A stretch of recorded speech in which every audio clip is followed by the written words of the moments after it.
मी इथे जे काही बोलणार आहे ते अर्थशास्त्राच्या कसोटीवर घासून पुसून जर कोणी बघितलं तर ते असं म्हणतील की काय बोलतोय हा माणूस, याला काही अर्थशास्त्र कळत नाही, अर्थशास्त्राचं याला अजिबात ज्ञान नाही.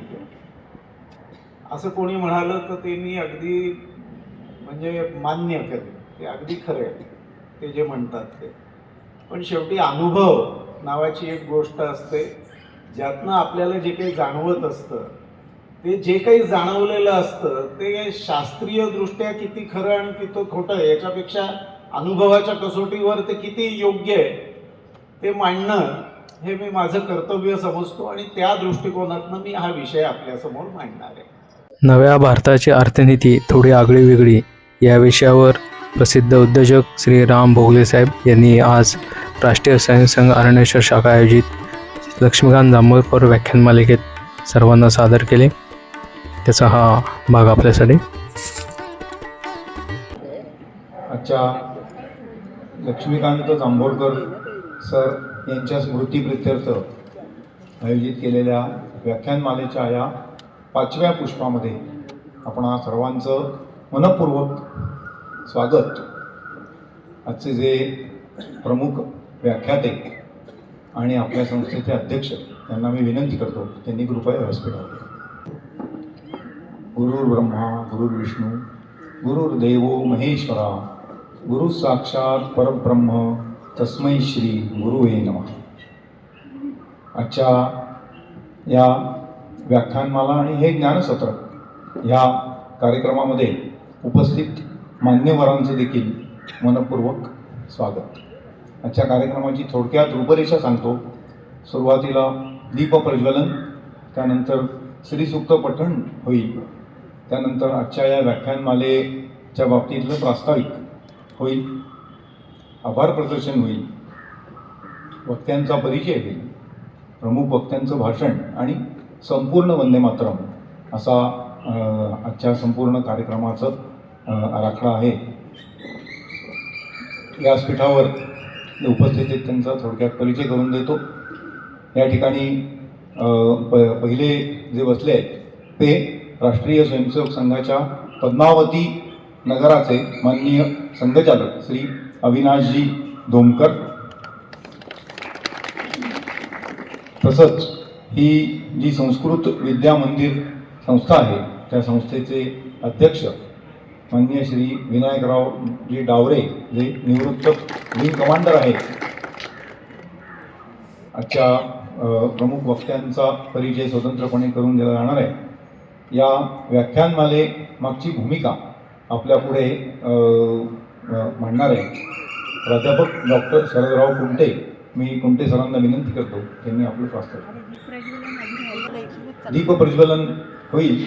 मी मान्यवरांना विनंती करतो त्यांनी दीपप्रज्वलन करा.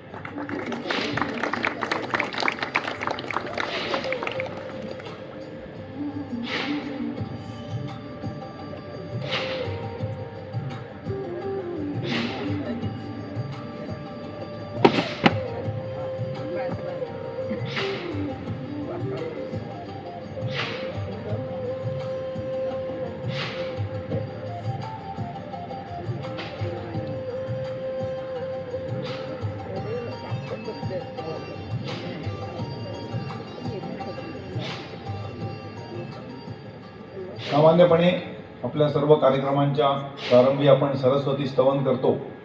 आजचा संपूर्ण विषय हा अर्थनीती या संबंधित असल्याने त्याच विषयाशी संबंधित असलेलं श्रीसूक्त, त्या श्रीसूक्तामध्ये काही श्लोक, त्या श्लोकांचं पठण आणि त्याचा अर्थ असा सांगितला जाणार आहे. मिनल गानू या पठण करणार आहेत आणि सोनाली निबंधे या अर्थ सांगणार आहेत. मी त्यांना विनंती करतो.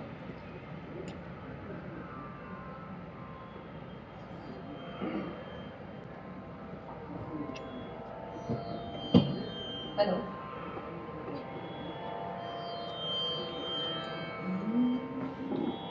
हरि ओम। हिरण्यवर्णां हरिणीं सुवर्णरजतस्रजां चन्द्रां हिरण्यमयीं लक्ष्मीं जातवेदो म आवह। सुवर्णाप्रमाणे देहकांती असणाऱ्या, हरिणीप्रमाणे चैतन्यपूर्ण सोन्या रुपयाच्या माला धारण करणाऱ्या, चमकदार व जणू सोन्याची पुतळीच अशा त्या श्रीलक्ष्मीला हे जातवेद अग्नी माझ्याकरिता घेऊन ये. ताम आवह जातवेदो लक्ष्मी मनपगामिनीं यस्यां हिरण्यं विन्देयं गामश्वं पुरुषानहम्. हे जातवेद अग्नी त्या अपमार्गाने न जाणाऱ्या लक्ष्मीला माझ्याकरिता आवाहन कर, म्हणजे ती आली असता मी सोने, गायी, घोडे, इष्टमित्र व परिवार मिळवू शकेन. अश्वपूर्वां रथमध्यां हस्तिनादप्रबोधिनीं श्रियं देवीम् उपह्वये श्रीर्मा देवी जुषताम्. जिच्या पुढे घोडे आहेत, जिचा रथ मध्यभागी आहे, अशा हत्तीच्या चित्काराने ओळखू येणाऱ्या श्रीदेवीला मी जवळ बोलावितो. ही श्रीदेवी माझ्यावर प्रसन्न होवो आणि माझा आश्रय करो. कां सोऽस्मितां हिरण्यप्राकाराम् आर्द्रां ज्वलन्तीं दृप्तां तर्पयन्तीं पद्मे स्थितां पद्मवर्णां तामिह उपह्वये श्रियम्. स्मितहास्य करणाऱ्या, सुवर्ण देहाच्या, आर्द्र हृदयाच्या, तेजस्वी, स्वतः तृप्त असणाऱ्या व भक्ताला तृप्त करणाऱ्या, कमळात राहणाऱ्या व कमलवर्णाच्या त्या सुखस्वरूपिणी श्रीदेवीला मी येथे स्वगृही बोलावितो. चन्द्रां प्रभासां यशसा ज्वलन्तीं श्रियं लोके देवजुष्टामुदारां तां पद्मिनीं शरणं प्रपद्ये अलक्ष्मीर्मे नश्यतां तां वृणे. चंद्राप्रमाणे आल्हाददायक, कांतिमान, या जगात यशाने तळपणाऱ्या, देवांनाही संतोष देणाऱ्या, उदार व कमलवेलीप्रमाणे असणाऱ्या लक्ष्मीला मी शरण आलो आहे. त्यामुळे माझी अवदशा नष्ट होवो म्हणून हे श्रीदेवते मी तुझा या भावनेने स्वीकार करीतो. आदित्यवर्णे तपसोऽधिं जातो वनस्पतिस्तवं वृक्षोऽथ बिल्वः तस्य फलानि तपसानुदन्तु मायान्तरायाश्च बाह्या अलक्ष्मीः. हे तेजस्विनी, तुझ्या तपातून वनस्पतीतील बिल्व वृक्ष निर्माण झाला. आता तुझ्या कृपेने व माझ्या तपामुळे त्याची फळे माझ्या विकासातील माया मोहाचे अडथळे आणि बाह्य जीवनातील दारिद्र्य दूर करो. उपैतु मां देवसखः कीर्तिश्च मणिना सह प्रादुर्भूतोऽसुराष्ट्रेऽस्मिन् कीर्तिं वृद्धिं ददातु मे. या थोर भारत राष्ट्रात मी जन्माला आलो आहे हे माझे भाग्य होय. म्हणून परिश्रमशील सहाय्यक वर्ग व कीर्ती हे दोन्ही धनरत्नासह माझ्याकडे येवोत आणि मला कीर्ती व समृद्धी प्राप्त करून देवोत. गन्धद्वारां दुराधर्षां नित्यपुष्टां करीषिणीम् ईश्वरीं सर्वभूतानां ताम् इह उपह्वये श्रियम्.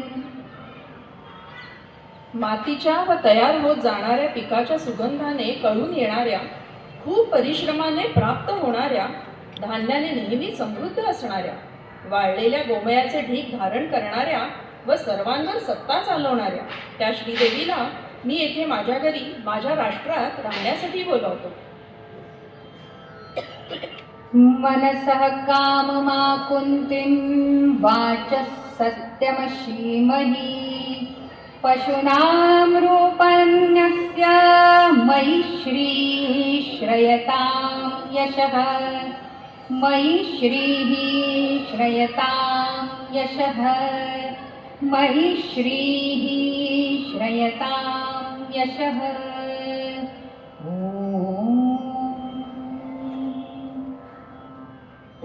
हे श्री देवते, माझे पशुधन आणि अन्नधान्य यांच्या योग्य स्वरूपाची जाणीव माझ्या ठाई राहो, माझ्या मनातील इच्छा आणि संकल्प पूर्ण होवो, माझ्या वाणीचे सत्य टिकून राहो, या सर्व गोष्टी आम्ही मिळवू असे कर। भाग्य आणि यश माझ्या ठाई आश्रय घेऊ। धन्यवाद।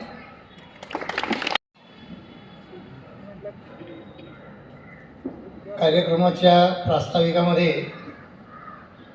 दरमहाच आपण एक एक विषय पुढे मांडतो की संघ नेमकं कशाकरता हा उपक्रम चालवतोय आणि पुढे संघाला काय करायचं।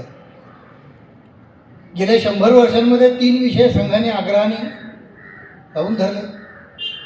एकतर व्यापक जनसंपर्क, जनप्रबोधन आणि जनसंघटन।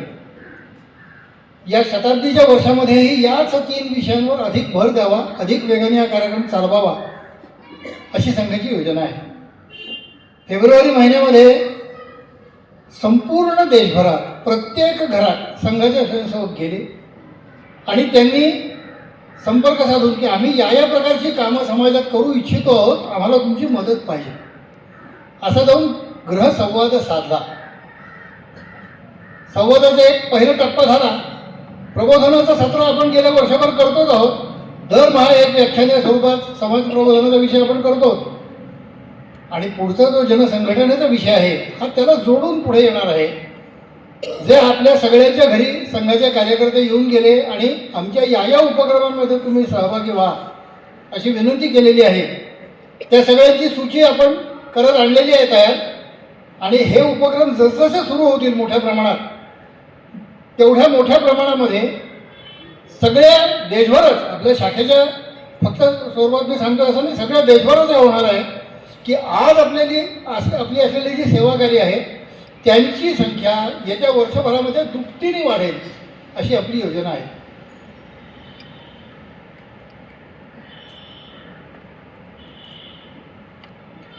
धन्यवाद। आजच्या या कार्यक्रमाला विशेषत्वाने काही मान्यवर उपस्थित आहेत। बँक अधिकारी संघाचे निवृत्त बँक अधिकारी संघाचे श्रीयुत बाळासाहेब फडणवीस या ठिकाणी उपस्थित आहेत। त्याचप्रमाणे निवृत्त वित्त संचालक श्रीयुत रवींद्रजी धोंगडे या ठिकाणी आहेत। तसंच डॉक्टर अभिमन्यू केळकर, ज्येष्ठ पत्रकार आणि अर्थतज्ञ श्रीयुत नंदकुमारजी काकिर्डे, बँक ऑफ महाराष्ट्रामधले निवृत्त अधिकारी श्रीयुत दिलीपजी निमकर, तसंच स्टेट बँकेमधील निवृत्त अधिकारी श्री शशिकांत पाडळकर हे या ठिकाणी उपस्थित आहेत। अनेक मान्यवर या ठिकाणी उपस्थित आहेत। सर्वांचं पुन्हा एकदा स्वागत करतो। आजच्या हा जो कार्यक्रम आहे त्याचे या व्याख्यानाचे प्रमुख वक्ते श्री राम भोगले यांचा परिचय श्रीयुत सुधीरजी मोघे यांनी करून द्यावा अशी मी त्यांना विनंती करतो।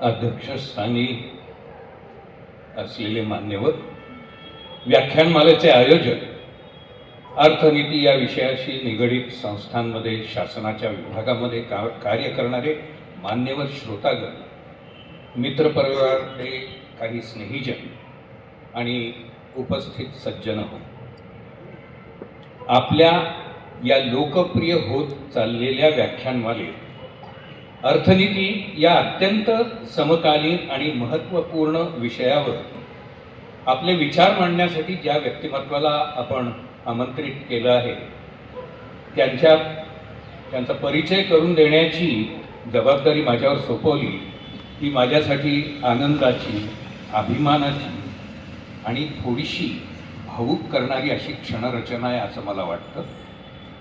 कारण आज मी ज्यांचा परिचय करून देणार आहे ते केवळ एक यशस्वी उद्योगपती, तंत्रज्ञ, व्यवस्थापक किंवा विचारवंत नाही, तर ते आपल्याच सर्वांच्या परिचयाचे आणि या व्याख्यानमालेमध्ये आयोजनात महत्त्वाची भूमिका बजावणारे भगवान दातार यांचे ते वर्गमित्र आहेत. इथे उपस्थित काही जणांचे आणि माझे देखील शाळेतले वर्गमित्र आहेत. अलीकडेच म्हणजे 8 फेब्रुवारी रोजी त्यांनी 72व्या वर्षात पदार्पण केलं. त्यांचं शालेय शिक्षण छत्रपती संभाजीनगर इथल्या सरस्वती भुवन प्रशालेमध्ये झालं आणि तिथेच पुढे शासकीय अभियांत्रिकी महाविद्यालय, त्यातून त्यांनी BE मेकॅनिकल ही पदवी संपादन केली. 1976 साली त्यांनी कौटुंबिक उद्योगात इंजिनियर म्हणून कामाची सुरुवात केली. रुग्णालयाला लागणाऱ्या साहित्य निर्मितीमध्ये सुरुवात करून औद्योगिक उत्पादन क्षेत्रात काम करताना त्यांनी केवळ तो उद्योग चालवला नाही, तर त्यामध्ये आमूलाग्र सुधारणाही केल्या. गृहिणींना वरदान ठरलेलं निर्लेप तंत्रज्ञान भारतात सर्वप्रथम आणण्यात अग्रणी म्हणून भोगले कुटुंबियांचं योगदान हे निर्विवाद आहे. निर्लेपच्या कारखान्यात काम करताना त्यावेळेस उत्पादनात तब्बल 50 पट वाढ घडवून आणणं हे रामचंद्र भोगले यांच्या व्यवस्थापन दृष्टीचं आणि तांत्रिक दृष्टिकोनाचं एक ठळक उदाहरण म्हणून सांगता येईल. पुढे विविधीकरण म्हणजेच डायव्हर्सिफिकेशन करताना 1991 नंतर त्यांनी वाहन उद्योगासाठी सुट्या भागांची निर्मिती आणि पुरवठा या क्षेत्रामध्ये प्रवेश केला. आज त्यांच्या AITG म्हणजे applied innovation and technology group या समूहामध्ये साधारणपणे 3 मोठ्या कंपन्या देश विदेशातल्या वाहन उद्योगांना सुटे भाग पुरवतात. भारतीय उद्योगाची गुणवत्ता आणि विश्वासार्हता जागतिक स्तरावर पोहोचवण्यामध्ये त्यांचा हा मोलाचा वाटा आहे, हे आपण अभिमानाने नमूद करू शकतो. पण त्यांची ओळख इथेच थांबत नाही. सहकारी बँका, ट्रस्ट रुग्णालय मुंबई, तसंच जवाहरलाल नेहरू पोर्ट ट्रस्ट, भविष्य निर्वाह निधी, कामगार विमा योजना, माथाडी कामगार बोर्ड, रेल्वे ग्राहक समिती अशा अनेक क्षेत्रात त्यांनी सक्रिय सहभाग घेतला आणि सुधारणाही घडवून आणल्या. अर्थकारण आणि समाजकारण यांचा समन्वय साधणारं व्यक्तिमत्व म्हणून रामचंद्र भोगले यांच्याकडे बघितलं जातं. 108 वर्षांची परंपरा असलेली छत्रपती संभाजीनगरमधली सरस्वती भुवन शिक्षण संस्था, जिचे आम्ही सगळे मित्र विद्यार्थी आहोत, या संस्थेच्या व्यवस्थापनामध्ये विविध पदांवर कार्य करत त्यांनी त्या संस्थेचे अध्यक्ष म्हणून देखील जबाबदारी पार पाडली आहे. स्थानिक आणि राज्यस्तरीय अशा औद्योगिक संस्थांचं नेतृत्व, विविध सरकारी समित्यांवर काम, राष्ट्रीय पातळीवरील तंत्रज्ञान आणि व्यवसाय शिक्षण संस्थांमध्ये योगदान, या सर्व कामातून त्यांचा व्यासंग आणि सामाजिक बांधिलकी ही अधोरेखित होते. भारतासह परदेशात देखील विविध विषयांवर त्यांनी व्याख्यानं दिली आहेत. वर्तमानपत्रातून प्रसंगानुरूप लेखन, दूरदर्शन वाहिन्यांवर चर्चासत्रांमध्ये सहभाग, यामधून त्यांचं विचारमंथन हे समाजापर्यंत पोहोचत आलेलं आहे. त्यांच्या विविध क्षेत्रातल्या योगदानाबद्दल फाय फाउंडेशन, मॅक्सेल फाउंडेशन, मराठवाडा मित्रमंडळ, rotary club, giants club, doctor Babasaheb Ambedkar Marathwada विद्यापीठ आणि इतर अनेक संस्थांनी त्यांना सन्मानित केलं आहे. मात्र या सर्व यशांच्या शिखरावर उभे असतानाही आमच्यासारख्या जुन्या मित्रांसाठी ते आजही तेवढेच साधे, मन मिळावू आणि आमच्यातले सगळ्यात अभ्यासू असं आम्ही त्यांना समजतो. आणि हे सांगताना मला विशेष आनंद होतो. अर्थनीती हा विषय तसा बघितला तर काहींच्या दृष्टीने केवळ आकडे, तक्ते आणि धोरणे असू शकतो, पण हा विषय यापुरता मर्यादित नाही. तो राष्ट्राच्या प्रगतीचा आराखडा आहे. त्यातही नव्या भारताची अर्थनीती थोडी आगळी, जगावेगळी हे शीर्षक दृष्टिकोन, परिवर्तन आणि वैशिष्ट्य यांचं सूचक आहे. आणि आपण आज ज्या टप्प्यावर उभे आहोत त्या नव्या भारताची अर्थनीती थोडी आगळी, जगावेगळी या विषयाचा विचार करताना उद्योग, तंत्रज्ञान, जागतिक स्पर्धा, स्थानिक उत्पादन, निर्यात क्षमता आणि सामाजिक बांधिलकी या सर्व घटकांना यामध्ये समाविष्ट करताना त्यामध्ये समन्वय देखील साधावा लागतो.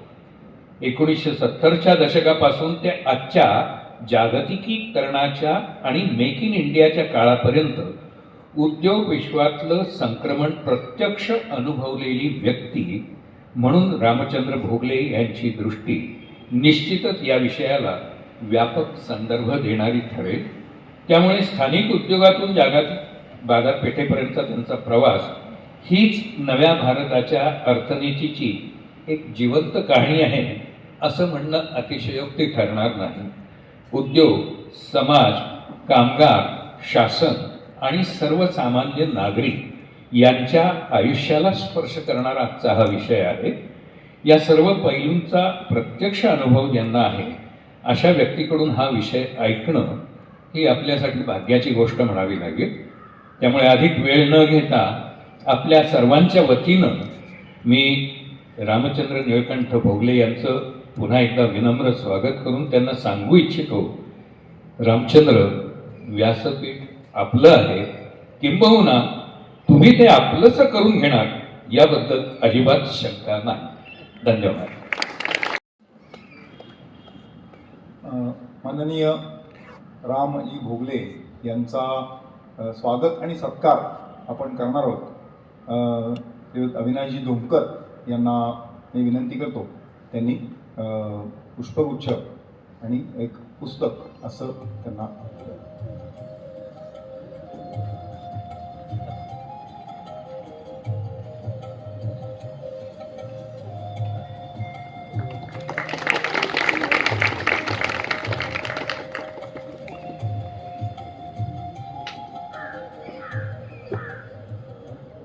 आज एक विशेष सत्कार, एका विशेष व्यक्तीचा परिचय असा आपण करणार आहोत.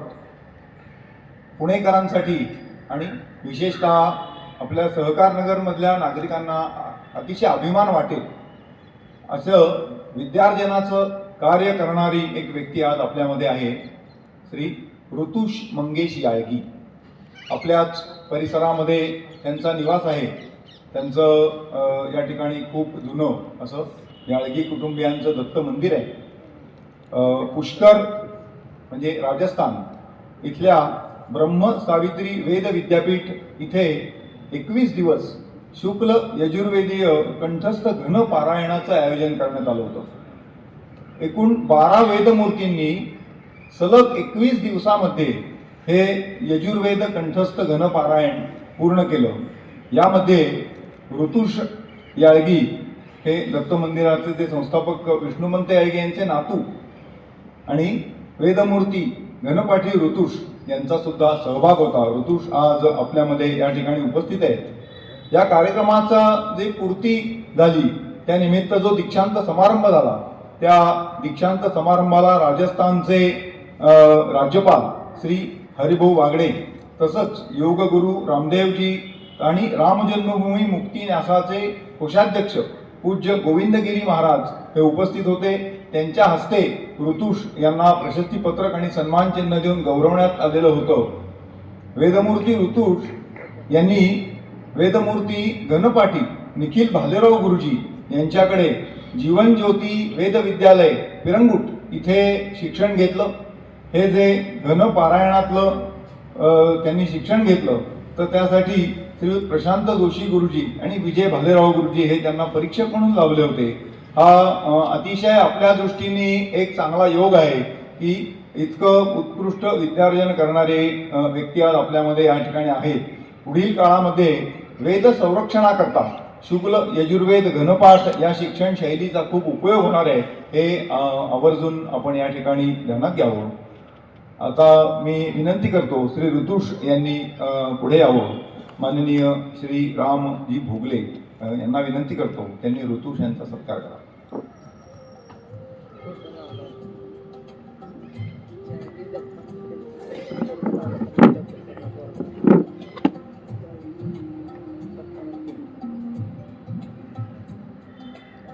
शाल आणि श्रीफळ देऊन ऋतुष शाळजी यांच्या हस्तारोहण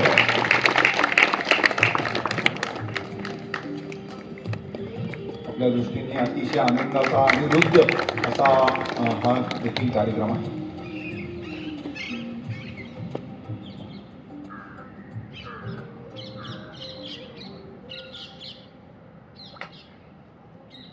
आपल्या ह्या कार्यक्रमाच्या व्याख्यानाच्या नंतर जे असतं ते आभार प्रदर्शन आधी होणार आहे. गौरी कुलकर्णी आभार प्रदर्शन करणार आहे. तत्पूर्वी एक माहिती फक्त आत्ताच जी प्राप्त झाली आहे ती मुद्दामून सर्वांना सांगणार आहे. आज जी भारत आणि वेस्ट इंडिजची मॅच आहे त्या मॅच मधला सुरुवात झाली आहे. टॉस पडलेला आहे आणि भारताची बॅटिंग ही नंतर आहे. त्यामुळे आपण सर्वांनी या ठिकाणी खूप शांतपणे इथे आपण बसू शकणार आहोत. गौरी कुलकर्णी.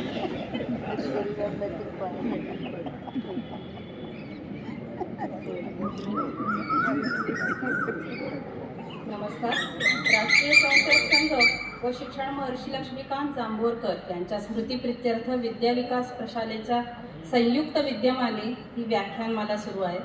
हे व्याख्यानमालेचे 5वे पुष्प गुंफण्यासाठी आपण सर्वजण उपस्थित आहोत.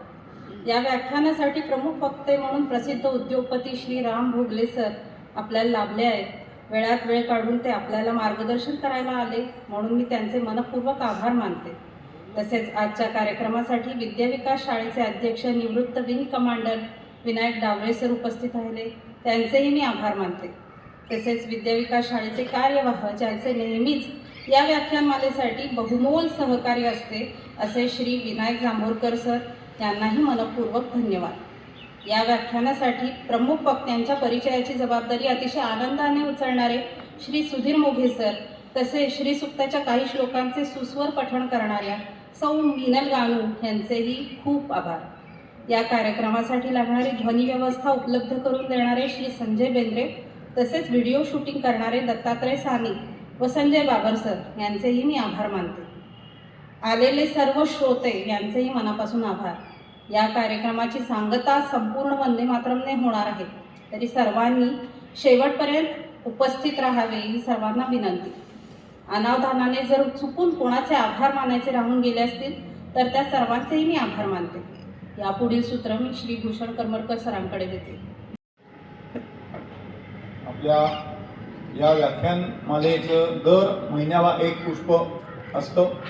पुढील महिन्याचं एप्रिल महिन्याचं जे व्याख्यान आहे ते 5 एप्रिल रोजी आहे आणि निवृत्त कमोडोर श्री श्रीकांत देशमुख यांचं भारताभोवतीचे लष्करी चक्रव्यूह असं एप्रिल महिन्यामधलं व्याख्यान आहे. तसंच 1 मे महिन्याचं व्याख्यान हे प्रसिद्ध प्रवचनकार श्रीयुत विवेकजी घळसासी यांचा असणार आहे आणि पसायदाना अंतर्गत साधना असा त्यांचा विषय असणार आहे. माननीय राम भोगले सर यांना मी विनंती करतो त्यांनी आपल्याला संबोधित करा. श्री धोमकर, विद्यालयाचे अध्यक्ष श्री डावरे, समोर उपस्थित असलेले चोखंदळ पुणेकर ज्यात माझे अनेक वर्गमित्र आणि शालेय मित्र आहेत. साधारणतः भारताची बॅटिंग किती वाजता सुरू होण्याची शक्यता आहे हे सांगितलं तर माझी बॅटिंग त्याच्या आधी मी थांबते.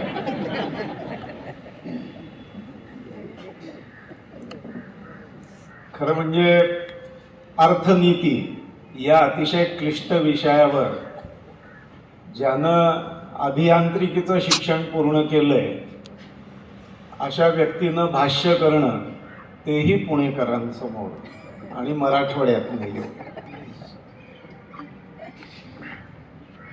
माझ्या मनात अनेक शंका कुशंका होत्या, चलबिचल होती, हे करावं का न करावं असं अगदी अर्ध्या तासापर्यंत वाटत होतं.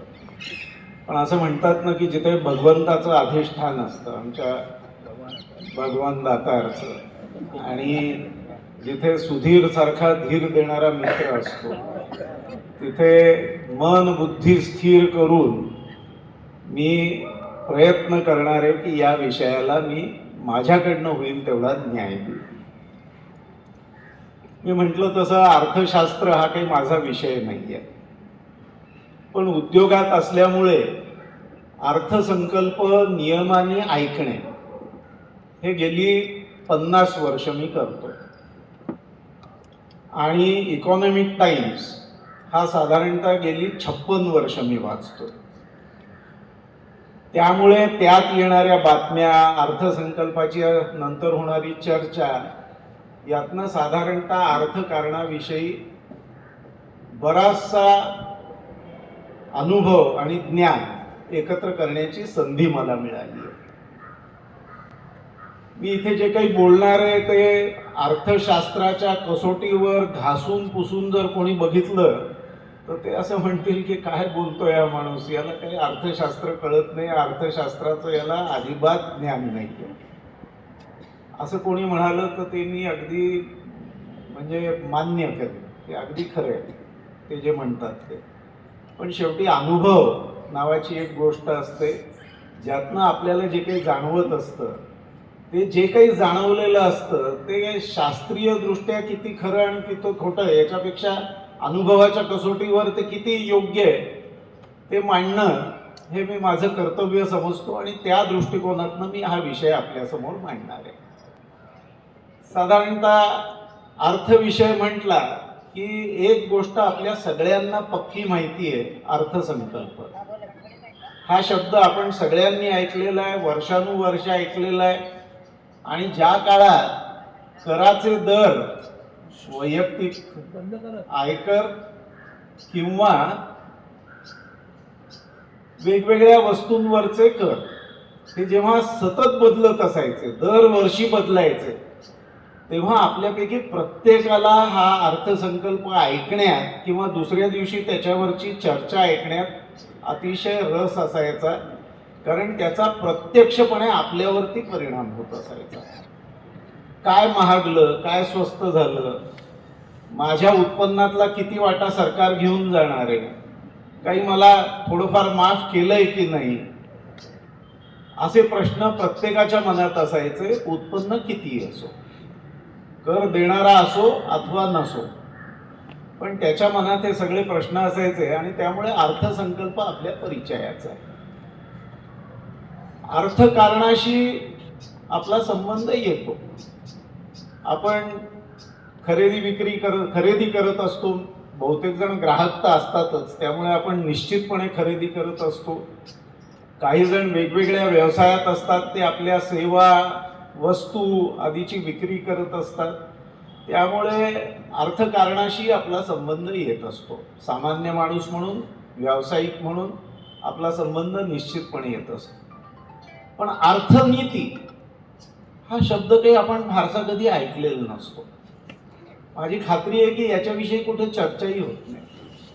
भारताची अर्थनीती काय आहे असा प्रश्न जर विचारला तर सामान्यपणे अनेक अर्थशास्त्र शिकवणाऱ्या प्राध्यापकांनाही त्याचं उत्तर देता येणार नाही.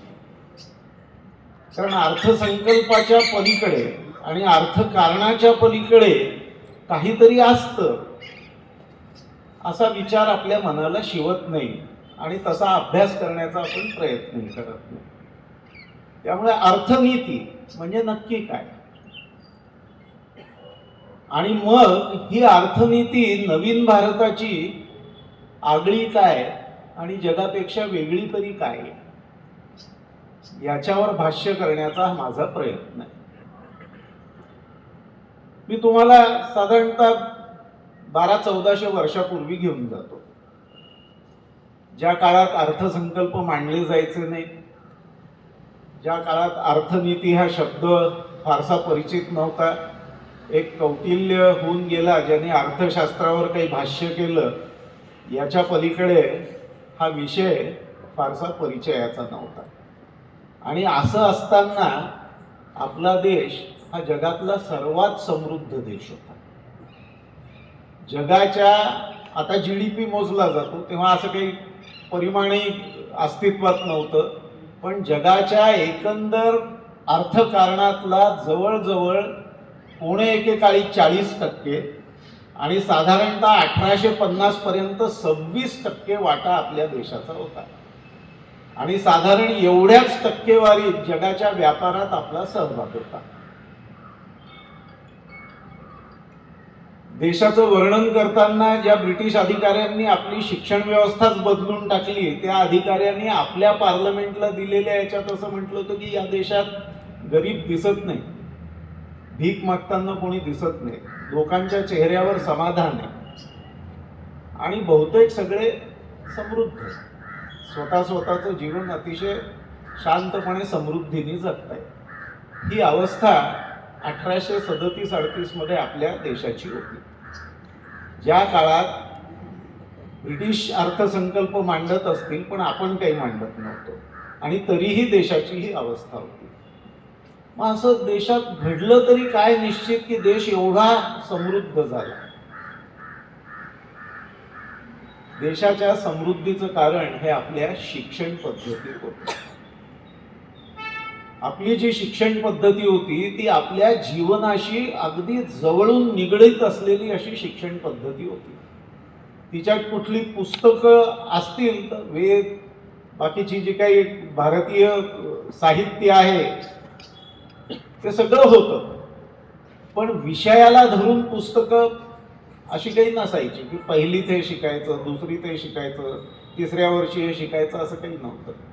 साधारणतः 7व्या वर्षी नंतर गुरुगृही जायचं, गुरुकुलात जायचं आणि रोजच्या जीवनाला जगण्याकरता लागणारी सर्व कामं गुरुगृही करत असताना गुरु जे काही शिक्षण देईल आणि ज्यात आपल्याला रस निर्माण होईल ते पदरात पडून घ्यायचं.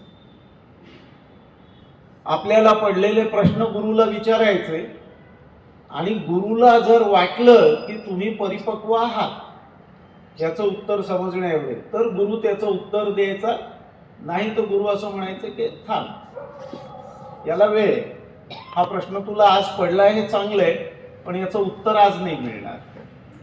या पद्धतीची शिक्षण व्यवस्था होती, ज्याच्यात लाकडं तोडून आणण्यापासून, स्वयंपाक करण्यापासून ते आश्रम स्वच्छ ठेवण्यापर्यंत, सडा रांगोळ्या घालण्यापासून सर्व कामं सर्व विद्यार्थी करत होते.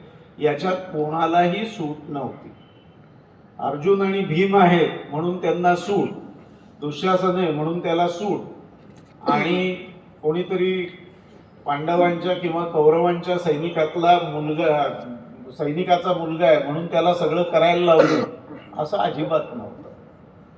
त्यामुळे जीवन जगण्याची कला आणि कौशल्य शिकत असताना ज्या विषयात आपल्याला नैसर्गिकरित्या काही ना काहीतरी रस निर्माण होतोय त्या विषयाच्याकडे ओढा निर्माण झाला की गुरु त्या दिशेने तुम्हाला घेऊन जायचा आणि त्याबद्दलचं ज्ञान तुम्हाला सातत्याने मिळत राहायचं. त्यामुळे कुठलीही डिग्री दिली गेली नाही तरी देखील एखाद्या विषयातले तज्ज्ञ इतर विषयातलं बरंचसं ज्ञान, मात्र जगण्याची 100% कला अवगत असलेला समाज निर्माण होत होता. त्यामुळे कोणी आत्महत्या करत नव्हतं, कोणी रिकाम्या हाताने बसतही नव्हतं. प्रत्येकाला त्याच्या चरितार्थ चालवण्या इतकं कमवण्याची संधी या समाजात होती आणि हे खरं आपल्या समृद्धीचं गमक होतं. हे खरं आपल्या समृद्धीचं गमक होतं. गुरुकुल संपल्यानंतर विद्यापीठही उपलब्ध होती. तिथपर्यंत जायची तुमची झेप असेल तर कष्ट करून तुम्ही तिथेही जाऊ शकत होता आणि तुम्हाला ज्या विषयात अधिक ज्ञानाची गरज आहे किंवा संशोधन करायचं आहे अशा संधी अशा विद्यापीठांच्यातनं तुम्हाला मिळत होत्या.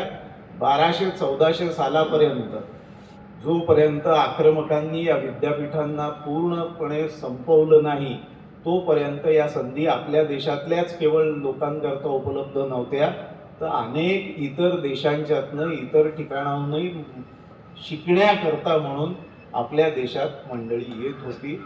आपल्या देशातनं अमेरिकेत, इंग्लंडमध्ये जाऊन शिकण्याची त्या काळात पद्धत नव्हती. आणि हे देशाचं फार महत्वाचं कारण होतं अतिशय समृद्ध होण्याचं. पण काहीतरी नव्हतं. हे सगळं जरी होतं तरी काहीतरी नव्हतं. त्याच्याशिवाय समृद्धी गेली नाही आपली. असं काय नव्हतं? माझा आवाज येत असेल तर मी कंटिन्यू करतो. येतोय शेवटपर्यंत?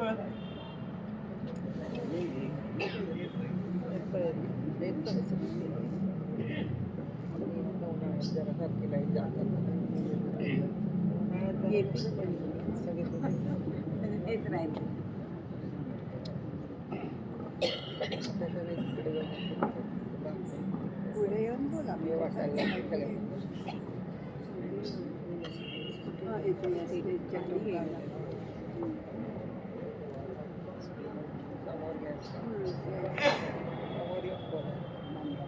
तुमचं रेकॉर्ड नाही होणार.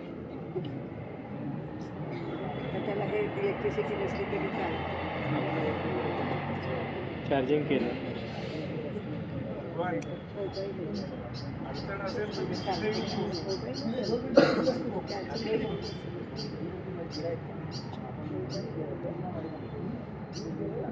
तर प्रवाह चालू ठेवतो. प्रवाह चालू ठेवतो. या सगळ्या समृद्ध भारताचं नुकसान झालं याची काहीतरी कारणं असतील की जे आपल्याकडे त्यावेळेला नव्हतं आणि ते नसल्यामुळे आपल्या या समृद्धीचा नाश झाला. आपण एक खंड होतो. आपली संस्कृती एक होती, आपली विचार एक होते, आपले धार्मिक विधी एक होते. फार असेतू हिमाचल, आपली मंदिरं एक होती, देवदेवता एक होत्या, पण आपलं राज्य एक नव्हतं, आपलं सैन्य एक नव्हतं.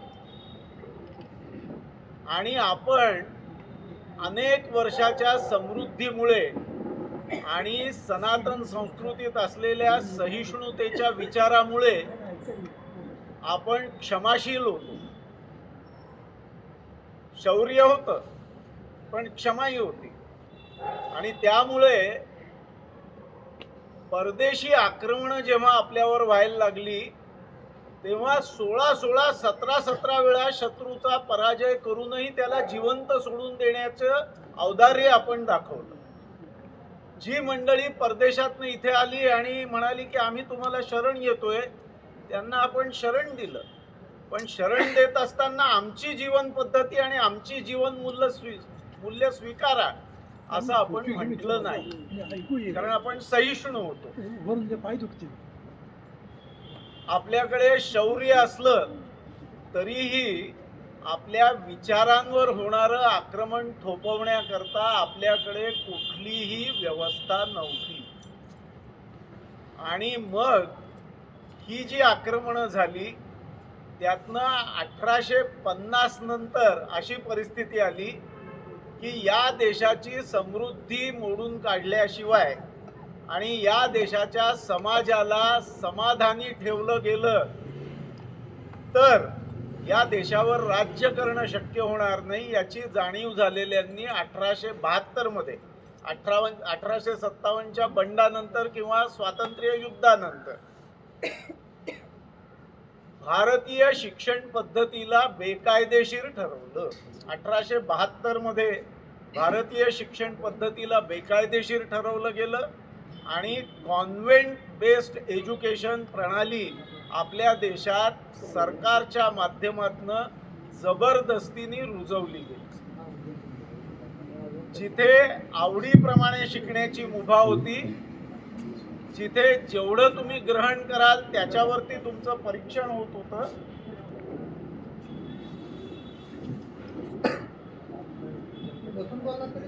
नाही ठीक आहे, जिथे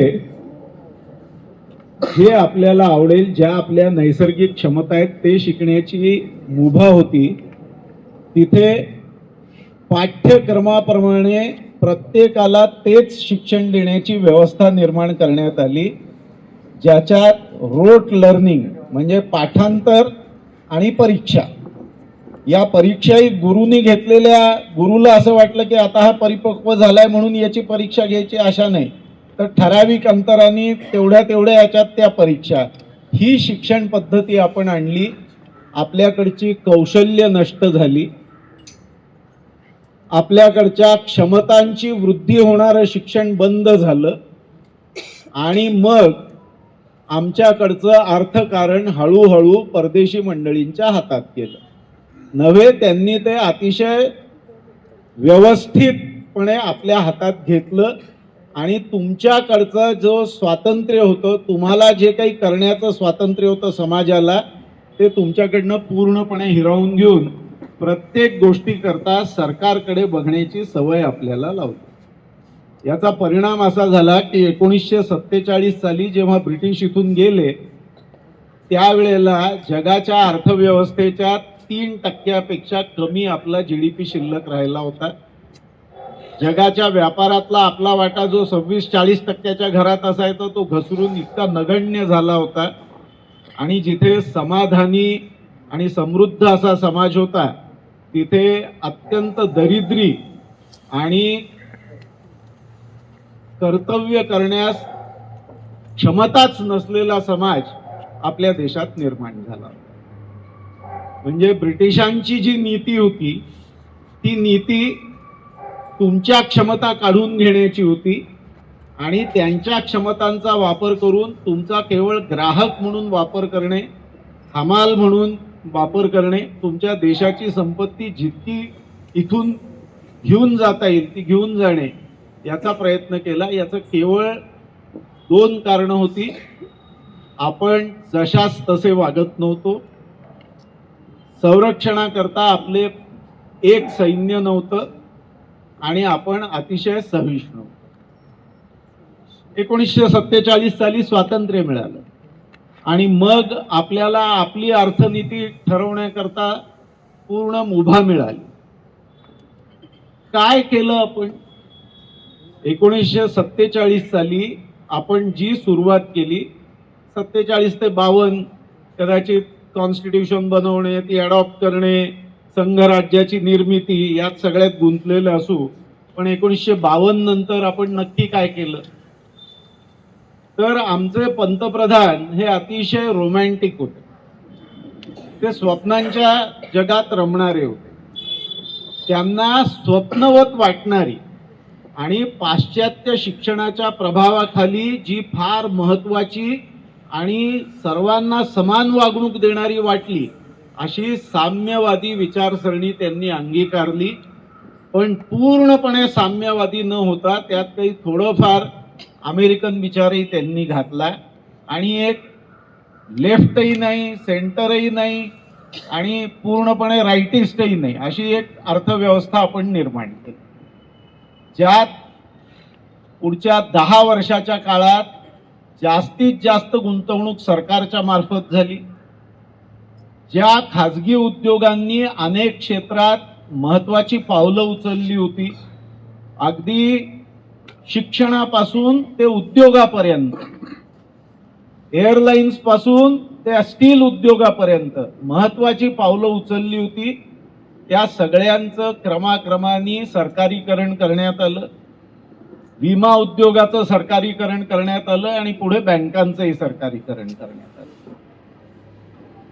साम्यवादी विचारसरणीच्या खाली खाजगी गुंतवणूक ही देशाच्या हिताची नाही का, ती सरकारी पक्षाच्या हिताची नाही, याचा विचार न करता आम्ही ती देशाच्या हिताची नाही असं ठरवलं आणि शक्यतो खाजगी उद्योगांना छोट्यात छोटं ठेवण्याचा प्रयत्न केला.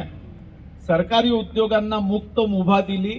अनेक ठिकाणी त्यांच्याकडे पूर्णपणे, म्हणजे ज्याला मोनोपोली म्हणतात, अशी मोनोपोली होती.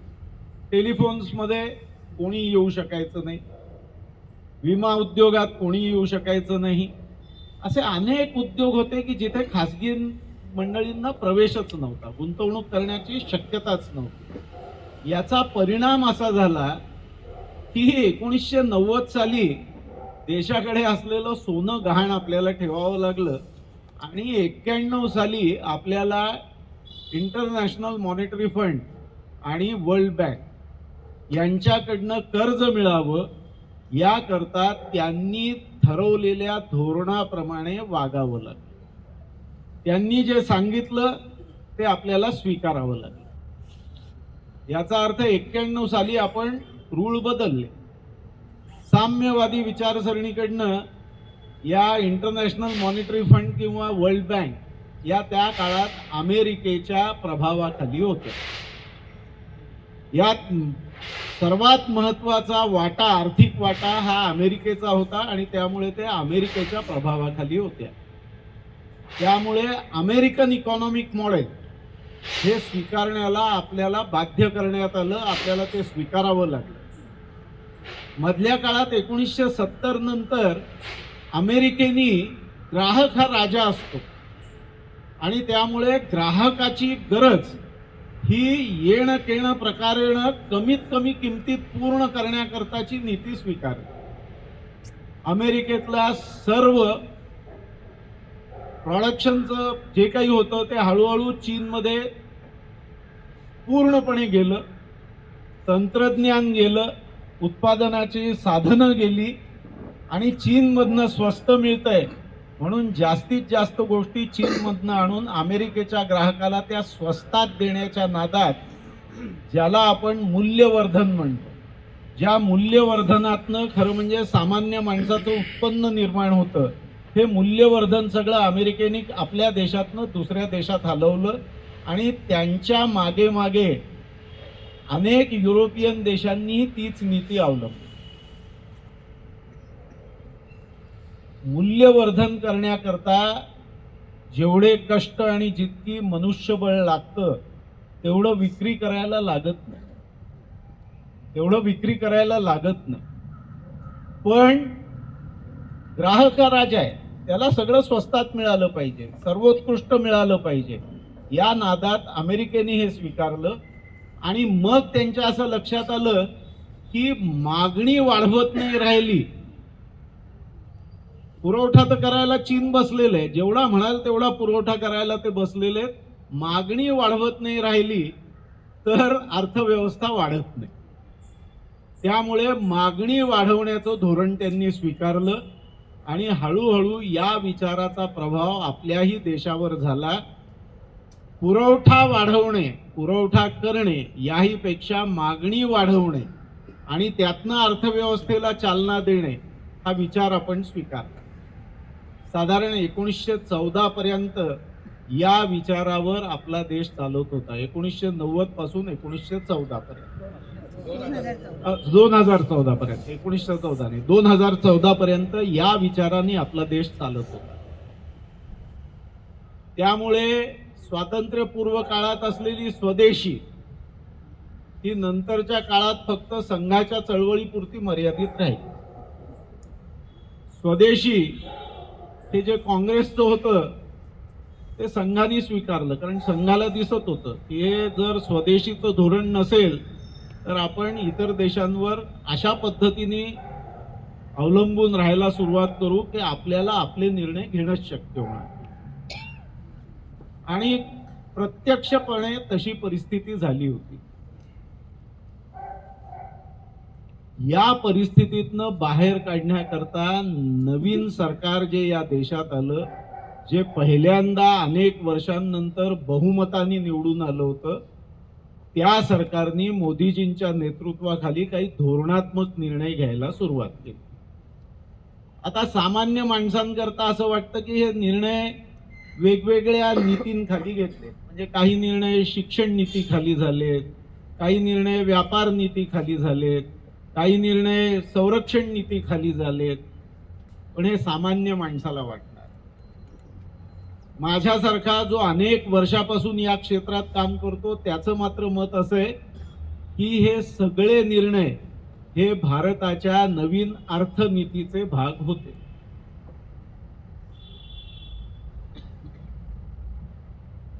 2015 शिक्षणावर विचार करण्याकरता समिती नेमली गेली. अनेक सूचना अनेक हे आल्यानंतर 2020 राष्ट्रीय शैक्षणिक धोरण जाहीर केलं. काय आहे या राष्ट्रीय शैक्षणिक धोरणात? या राष्ट्रीय शैक्षणिक धोरणाचा जर गाभा बघितलात तुम्ही, रचनात्मक शिक्षण म्हणजे अनुभवात्मक शिक्षण. कॉमर्सच्या विद्यार्थ्याला सायन्सचे विषय घेता येतील, मेडिकलच्या विद्यार्थ्याला इंजिनिअरिंगचे विषय शिकता येतील, आर्ट्सच्या विद्यार्थ्याला सायन्सचे विषय शिकता येतील. म्हणजे या ज्या भिंती निर्माण करण्यात आल्या होत्या त्या तोडायला सुरुवात करून परत एकात्मिक शिक्षणाकडे पावलं टाकायला आपण सुरुवात केली आहे आणि अनुभवात्मक शिक्षण याच्यावरती आता भर आहे. ही नीती लागू होऊन प्रत्यक्षात यायला पुढची अनेक वर्ष जावी लागतील, कारण ब्रिटिशांच्या काळातली 150 पावणे 200 वर्ष आणि त्याच्यानंतरची आपण घालवलेली जवळजवळ 70 वर्ष, एवढा वेळ जी शिक्षण नीती आपण घेतलेली आहे आणि त्या शिक्षण नीतीचा माध्यमातनं ज्यांनी आत्तापर्यंत वेगवेगळं शिक्षण घेऊन जे ग्रॅज्युएट झालेले आहेत ते आज बहुतेक सगळे निर्णय घेण्याच्या ठिकाणी बसलेले आहेत. त्यांना काही हा बदल फारसा रुचलेला असेल याची शक्यता नाही.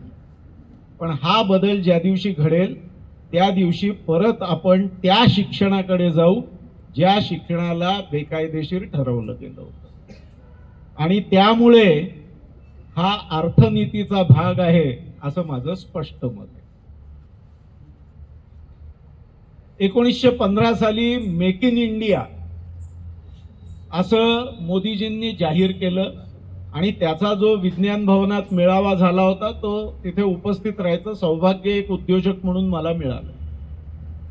पण स्वदेशी पेक्षा हे मेक इन इंडिया खूप वेगळं होतं.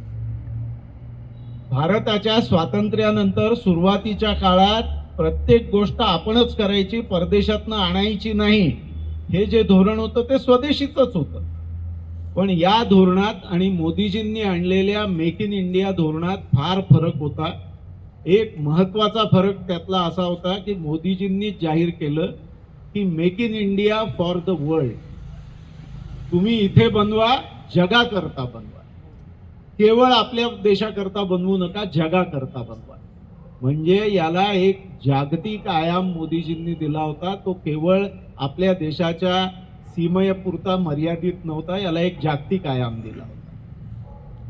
आता हे उद्योगाचं जे धोरण होतं या धोरणात make in India for the world म्हणजे इथे जास्तीत जास्त जॉब क्रिएशन व्हावं, लोकांच्या हाताला काम मिळावं, अर्थकारण इथलं वाढावं, हा उद्देश होता.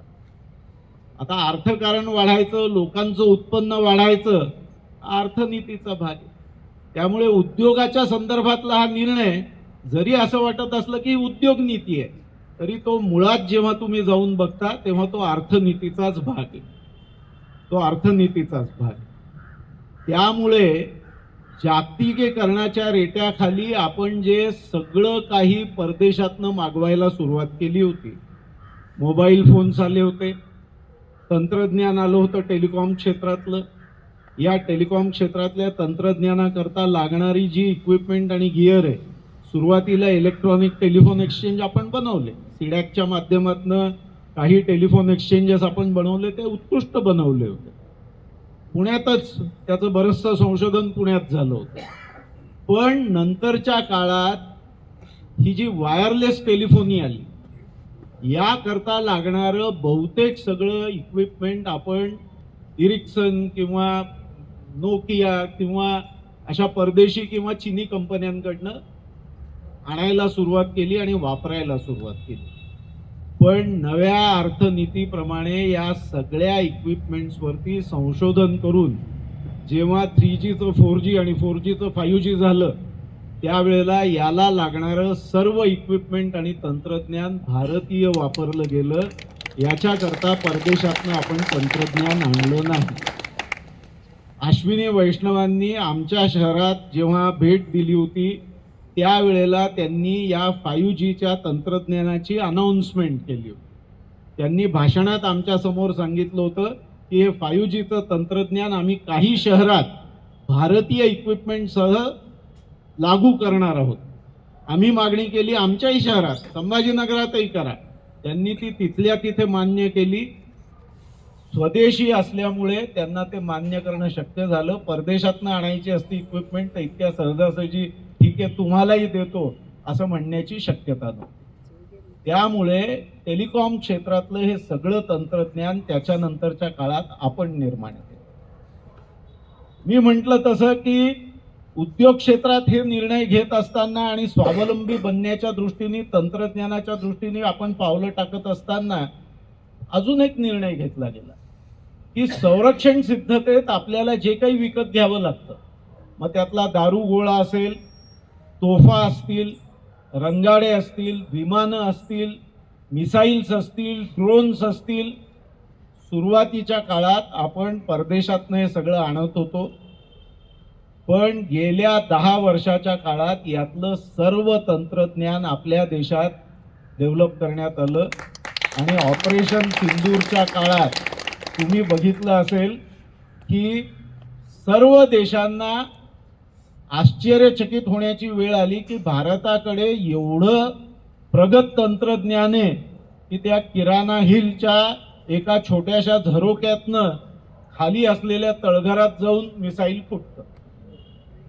म्हणजे ते बघण्याचं तंत्रज्ञान आहे की इथे असा झरोका आहे, त्या झरोक्यातनं आत शिरेल असं मिसाईल बनवण्याची क्षमता आहे आणि ते मिसाईल बरोबर तिथे जाऊन डागण्याची क्षमता आहे. एवढ्या क्षमता भारतात निर्माण झाल्या. गंमत अशी आहे की मिसाईल्स आणि गायडेड बॉम्ब्स किंवा गायडेड ॲम्युनिशन हे काही नवीन नव्हतं, हे काही अजिबात नवीन नव्हतं. याच्याही आधी रडारच्या माध्यमातून किंवा GPS ग्राउंड पोझिशनिंग सिस्टीमच्या माध्यमातून शत्रूची ठिकाणं कुठे आहेत याचा अभ्यास करून त्या ठिकाणांच्या आसपास दारुगोळा डागण्याचं काम आपण आधी केलं होतं. 1999 साली जे युद्ध झालं त्या युद्धातही आपण हा प्रयोग केला होता. आपल्याकडे ज्या बोफोर्सच्या तोफा होत्या त्यांची 42 किलोमीटरपर्यंत मारा करण्याची क्षमता होती. डोंगराच्या माथ्यावर बसलेल्या पाकिस्तानी सैन्याच्या पोझिशन्स कुठे आहेत हे आपल्याला कळलं असतं तर बरोबर तिथे दारुगोळा टाकण्याची क्षमता आपल्याकडे होती. पण त्यांच्या पोझिशन्स कुठे आहेत असं आपण अमेरिकेला विचार, कारण GPS आणि गुगल त्यांचं आहे. त्यांनी ती माहिती आपल्याला देण्याला स्पष्ट नकार दिला. म्हणजे शत्रू कुठे आहे हे समजून घेण्याची आमची क्षमताच त्यांनी संपून टाकली. पण सिंदूरच्या दरम्यान असं काही झालं. सिंदूरच्या दरम्यान ना आपण GPS वापरत होतो न गुगल वापरत होतो. त्यामुळे आपली मिसाईल्स कुठून कुठे चालली आहेत हे अमेरिकेला कळायला काही मार्गच नव्हता. त्यांना असं वाटलं GPSने ट्रॅक करता येईल, पण नाही करता आलं. कारण नाविक नावाची एक सिस्टीम मधल्या काळात आपण डेव्हलप केली जी आपल्या सॅटेलाइट्सच्या माध्यमातून आपल्याला आता ग्राउंड पोझिशनिंग सिस्टीम जे काम करते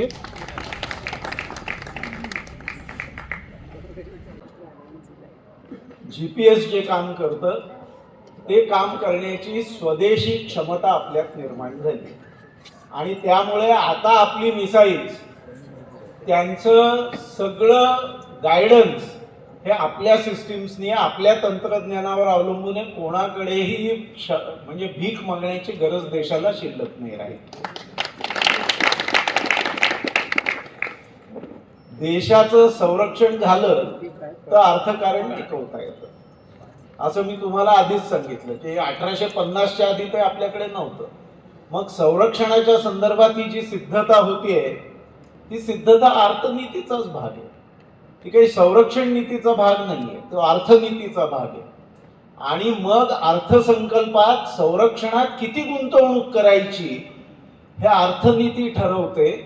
त्यामुळे संरक्षणाच्या करता लागणाऱ्या आपल्या अर्थसंकल्पातील तरतुदींमध्ये प्रचंड मोठी वाढ झाली. पूर्वी असायची पण आता त्यात गुणात्मक बदल झालाय. पूर्वी जी तरतूद असायची त्यातला बहुतेक हिस्सा हा पगार देणे आणि ॲडमिनिस्ट्रेटिव्ह एक्सपेन्सेसवरती खर्च व्हायचा. इक्विपमेंट विकत घेण्याकरता त्यातली फार कमी तरतूद असायची. आणि त्याचमुळे 2013-14 मध्ये ए.के. अँथनींनी सांगितलं होतं की विमानं विकत घ्यायला आमच्याकडे पैसे नाहीये. देशाचा संरक्षण मंत्री जर म्हणतो की तुमच्याकडची विमानांची संख्या झपाट्याने घसरते, नवीन विमानं विकत घेण्याची गरज आहे, तर ही विमानं विकत घेण्याची आमच्याकडे क्षमता नाहीये, हे जेव्हा संरक्षण मंत्री सांगतो तेव्हा देशाच्या अर्थनीतीमध्ये संरक्षणाचं किती महत्त्व आहे हे याचा आपल्याला स्पष्ट संकेत मिळतो. आता मात्र विमानं विकत घ्यायला पैसे असतात, आता तोफा विकत घ्यायला पैसे असतात, पण या तोफा आता बोफोर्सकडनं येत नाही, पुण्याच्या भारत फोर्सकडनं विकत घेतल्या जातात. मिसाईल्स आणि गायडेड ॲम्युनिशन आता परदेशातनं येत नाही. रशियाकडे एक याचना करावी लागत नाही की आम्हाला ते द्या, किंवा स्वीडन सारख्या देशाकडे की बोफोर्सच्या तोफांना लागणारे तोफगोळे आमचे संपलेत आता सगळे, तर आता आम्हाला द्या. आणि मग ते ठरवतात की द्यायचे की नाही. एक वेळ अशी आली होती 1999 साली की अजून काही दिवस युद्ध चाललं असतं तर बोफोर्सच्या तोफा नुसत्या उभ्या राहिल्या असत्या, कारण ॲम्युनिशनच संपलं असतं आपल्याकडे. पण आता तशी परिस्थिती येत नाही, कारण आपल्या महाराष्ट्रात नागपूरमध्ये ज्यांना आता पद्मश्री मिळालं ते नुवाल हे असा दारुगोळा बनवतात. गायडेड मिसाईल्स आणि गायडेड ॲम्युनिशन याचं नागपूरमध्ये उत्पादनाचं केंद्र आहे आणि तो खाजगी उद्योग भारत फोर्ज हा खाजगी उद्योग आहे. विमानांचं लाईट कॉम्बॅट एअरक्राफ्ट, मला जेव्हापासून आठवतं तेव्हापासून मी याच्याविषयी वाचत होतो की हिंदुस्तान एरोनॉटिक्स असं एक लाईट कॉम्बॅट एअरक्राफ्ट बनवणारे भारतीय वायुसेनेकरता सुमारे 20 वर्ष याच्यावरची चर्चा मी ऐकली होती. पण गेल्या 10 वर्षात पहिल्यांदाच ही विमानं आकाशात उडताना दिसायला लागली तुम्हाला. तेजस, हे जे घडलं हे देखील अर्थनीतीचा भाग आहे. हे एवढ्या करता म्हणतो की त्याच्यावरचं संशोधन करणे, त्याच्याकरता जो पैसा उपलब्ध करून द्यायचा आहे आणि त्याच्या मागे जी माणसं लावायची आहेत त्यांचे जे पगार द्यायचे, हे सगळं अर्थनीतीचा भाग असतो.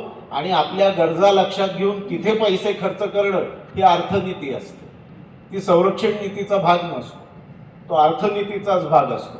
की हिंदुस्तान एरोनॉटिक्सला किती रिसोर्सेस उपलब्ध करून द्यायचे. पाणबुड्या, मला आठवतं की फ्रान्स बरोबर पाणबुड्या बनवण्याचा करार आपण खूप पूर्वी केलेला आहे, खूपच पूर्वी केलेला आहे. अणु इंधन वापरून पाणबुड्या चालणाऱ्या 6 पाणबुड्या फ्रान्सने आपल्याला बनवून द्यायच्या, त्या माझगाव डॉकमध्ये बनवायच्या. याच्याविषयीचा करार होऊन किती वर्ष झाली आहेत मला तर आता मी विसरून गेलो की त्याला वर्ष किती झाली आहेत.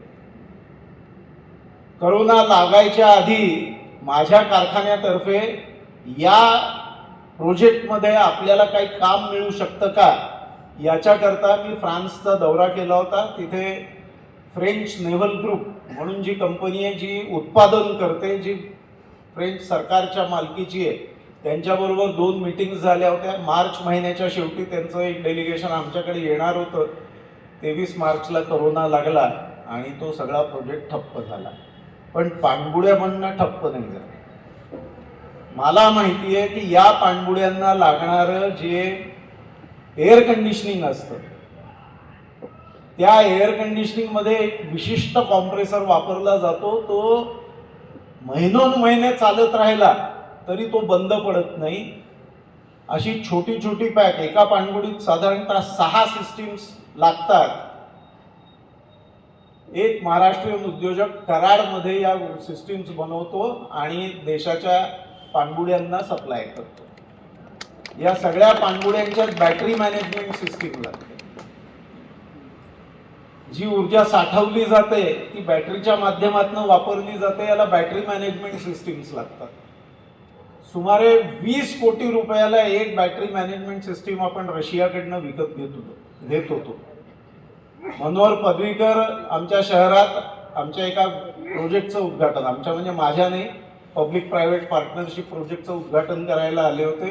त्यावेळेला औरंगाबादमध्ये असलेल्या, त्या काळातल्या औरंगाबादमध्ये असलेल्या सर्व इंडस्ट्रीजचं प्रदर्शन आम्ही केलं होतं. मनोहर पर्रीकरांनी प्रत्येक स्टॉलला व्हिजिट केली होती.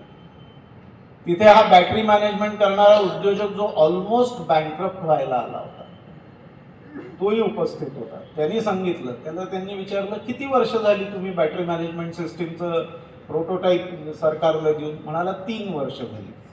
मग 3 वर्ष काय चाललंय? म्हणे ते वापरतायत ना, ते व्यवस्थित चाललंय. मग तुम्हाला ऑर्डर का नाही? व्हाईट पेपर जो काही पब्लिश केलेला आहे गव्हर्नमेंटने, त्याच्यात असं म्हटलं की 5 वर्ष सिस्टीम वापरल्याशिवाय ऑर्डर द्यायची नाही.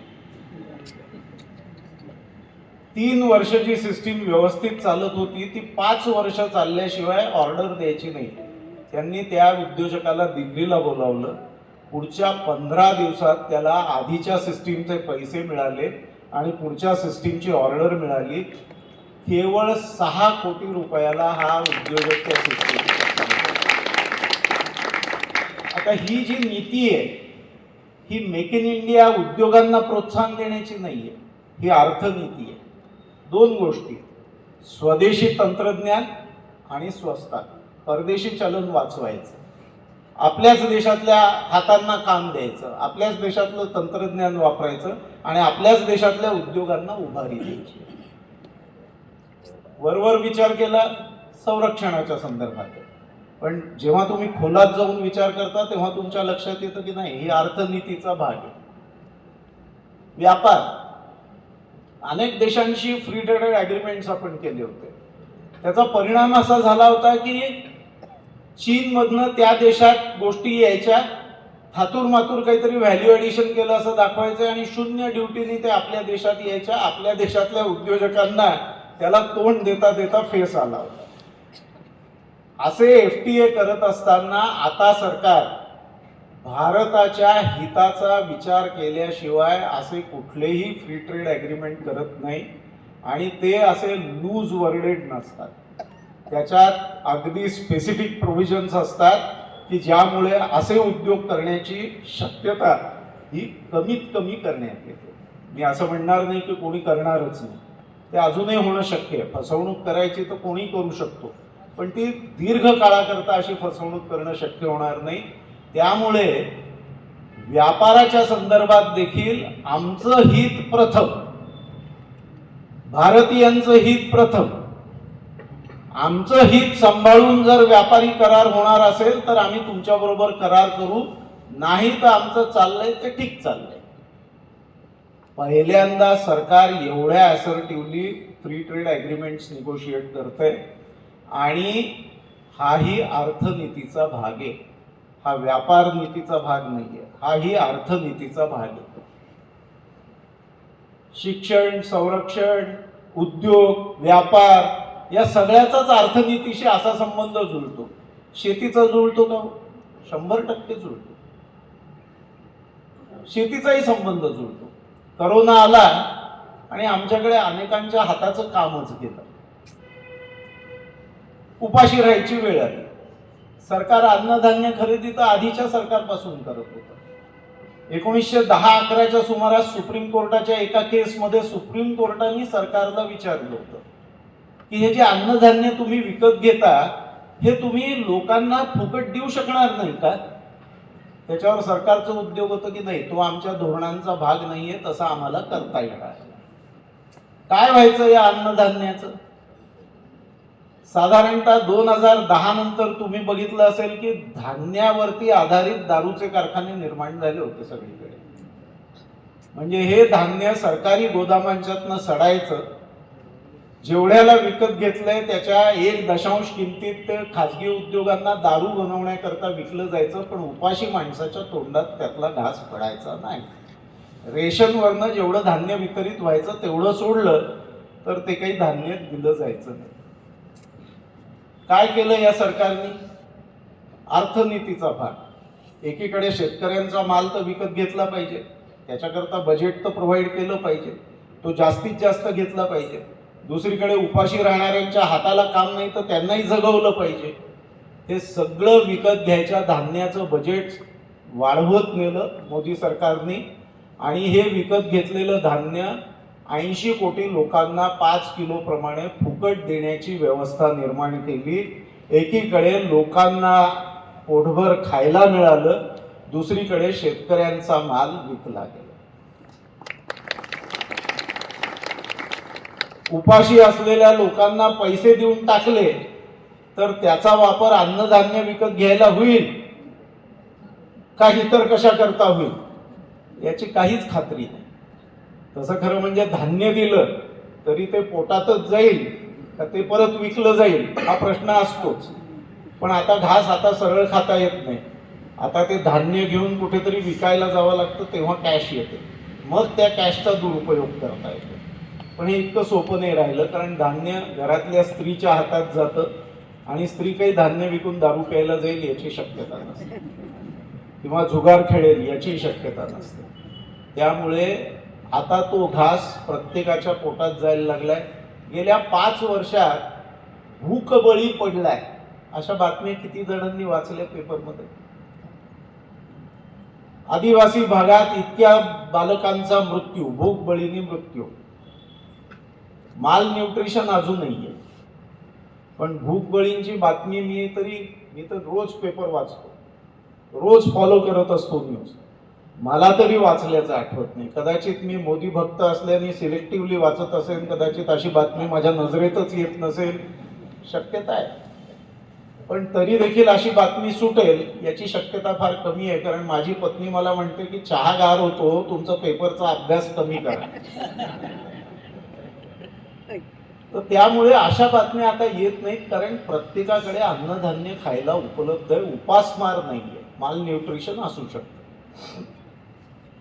अर्थनीतीचा भाग एवढ्या करताय की शेती व्यवसाय हा भारताच्या GDP मध्ये जवळजवळ 16% कॉन्ट्रीब्युशन देतो.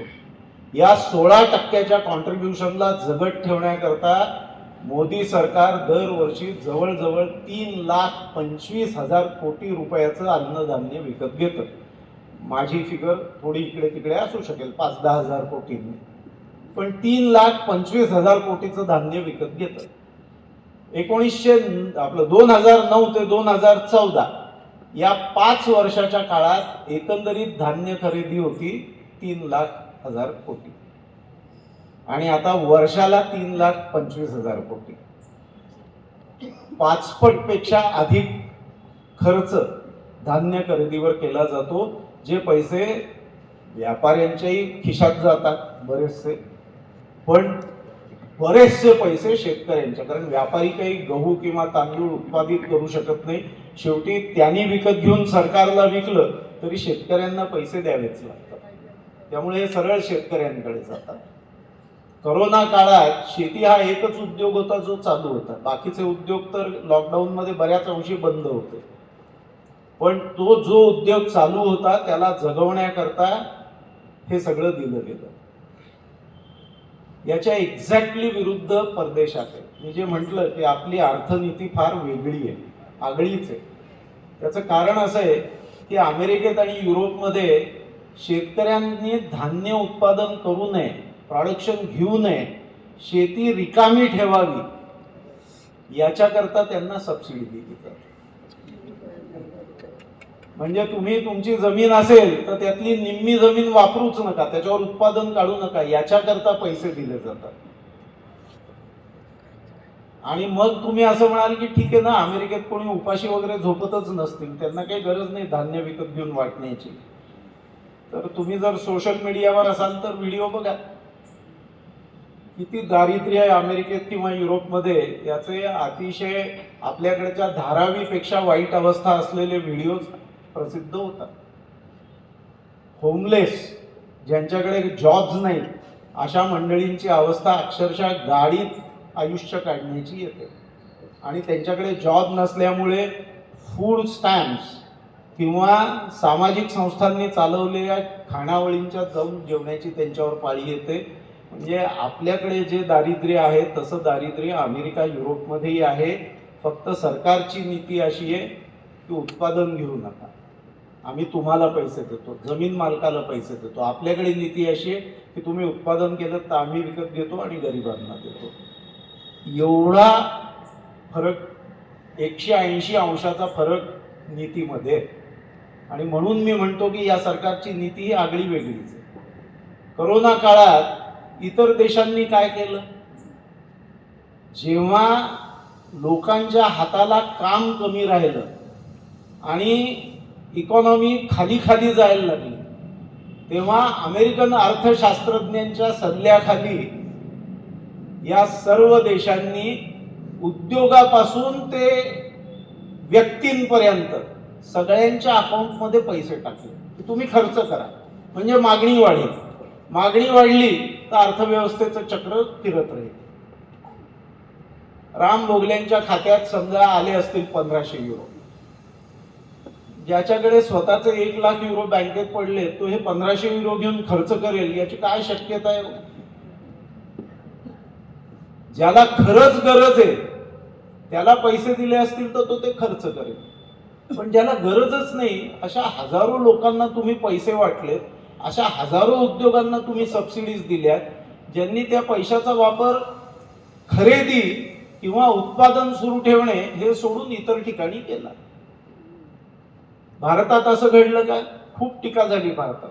मला आठवतं मी 3 दिवसाच्या प्रेस कॉन्फरन्सेस बघितल्या होत्या. निर्मला सीतारामन आणि ठाकूर होते त्या काळात राज्यमंत्री.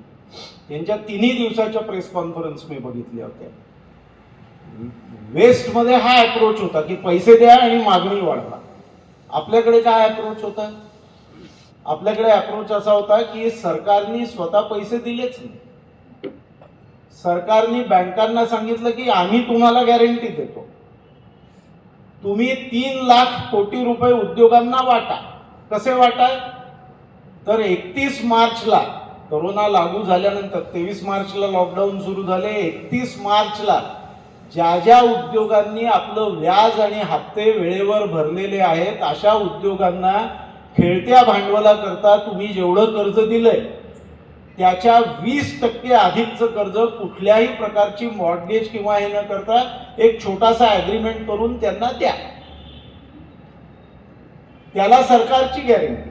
समजा हे कर्ज त्यांनी बुडवलं तर आम्ही तुम्हाला देऊ. सरकारने स्वतःच्या खिशातनं पैसे दिले नाही.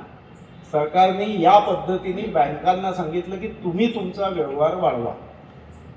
व्याजाशिवाय होते का? नाही, कमी व्याजाने होते.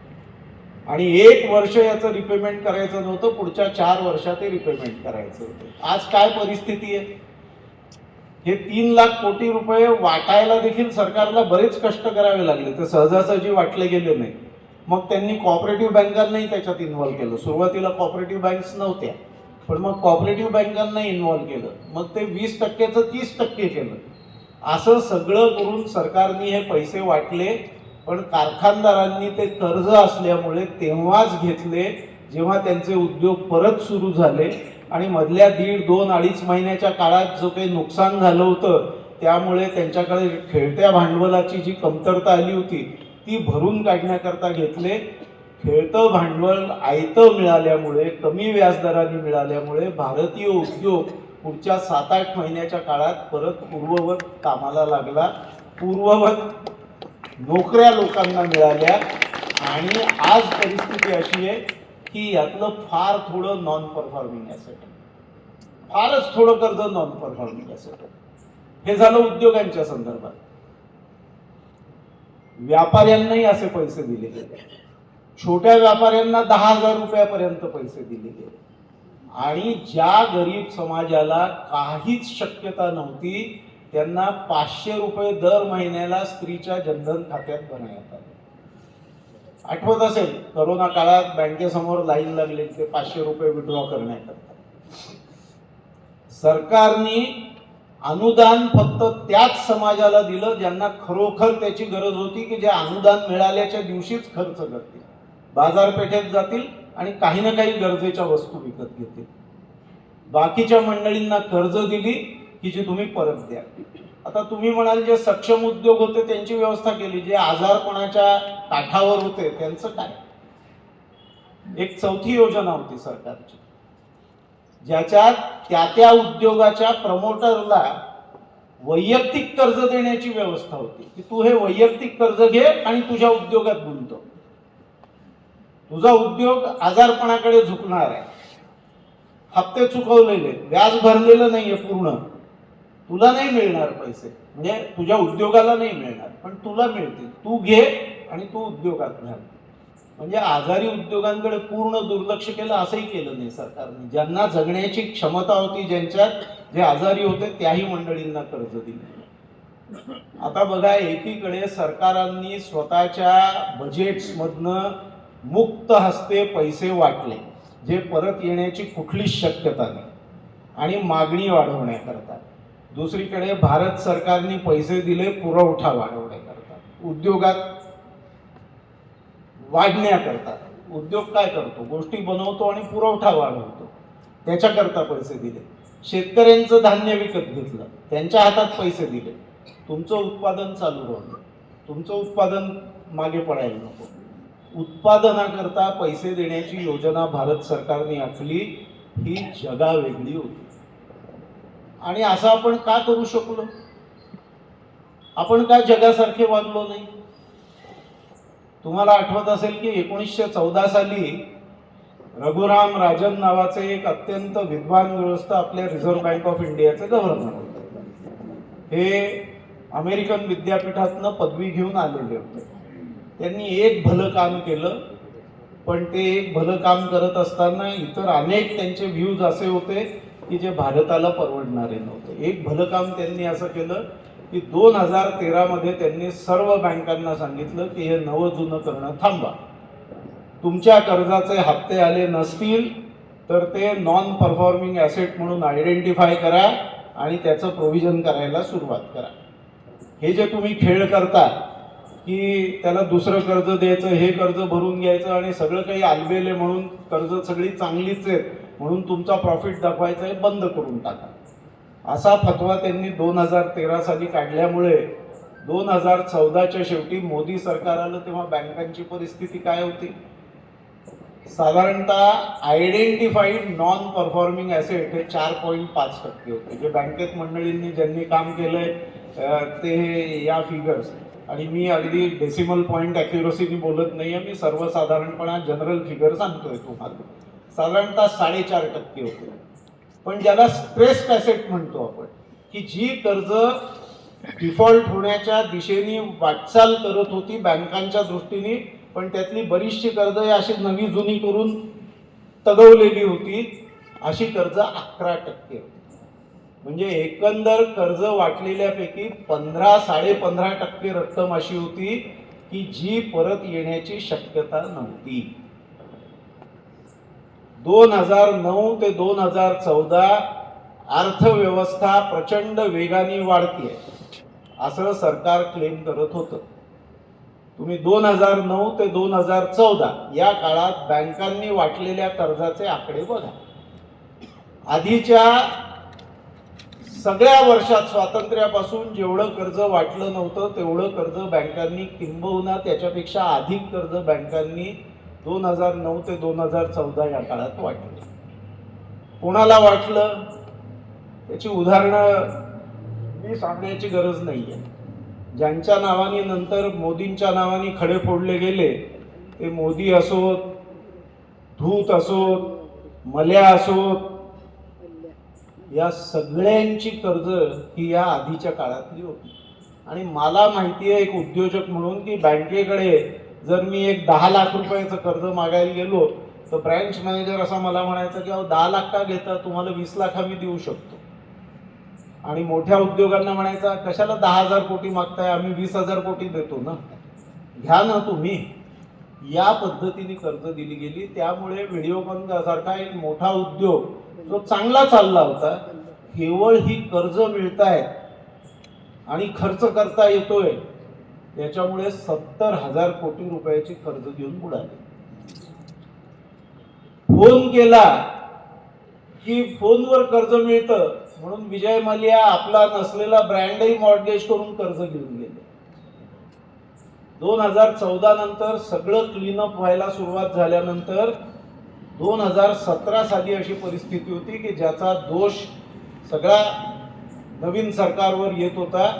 जे मी म्हटलं की नॉन परफॉर्मिंग ॲसेट्सची रक्कम ती 4 पट वाढली. 2017 पर्यंत ही प्रत्यक्ष 4 पट वाढली होती. 17-18% एकंदर सगळं प्रकरण गेलं होतं.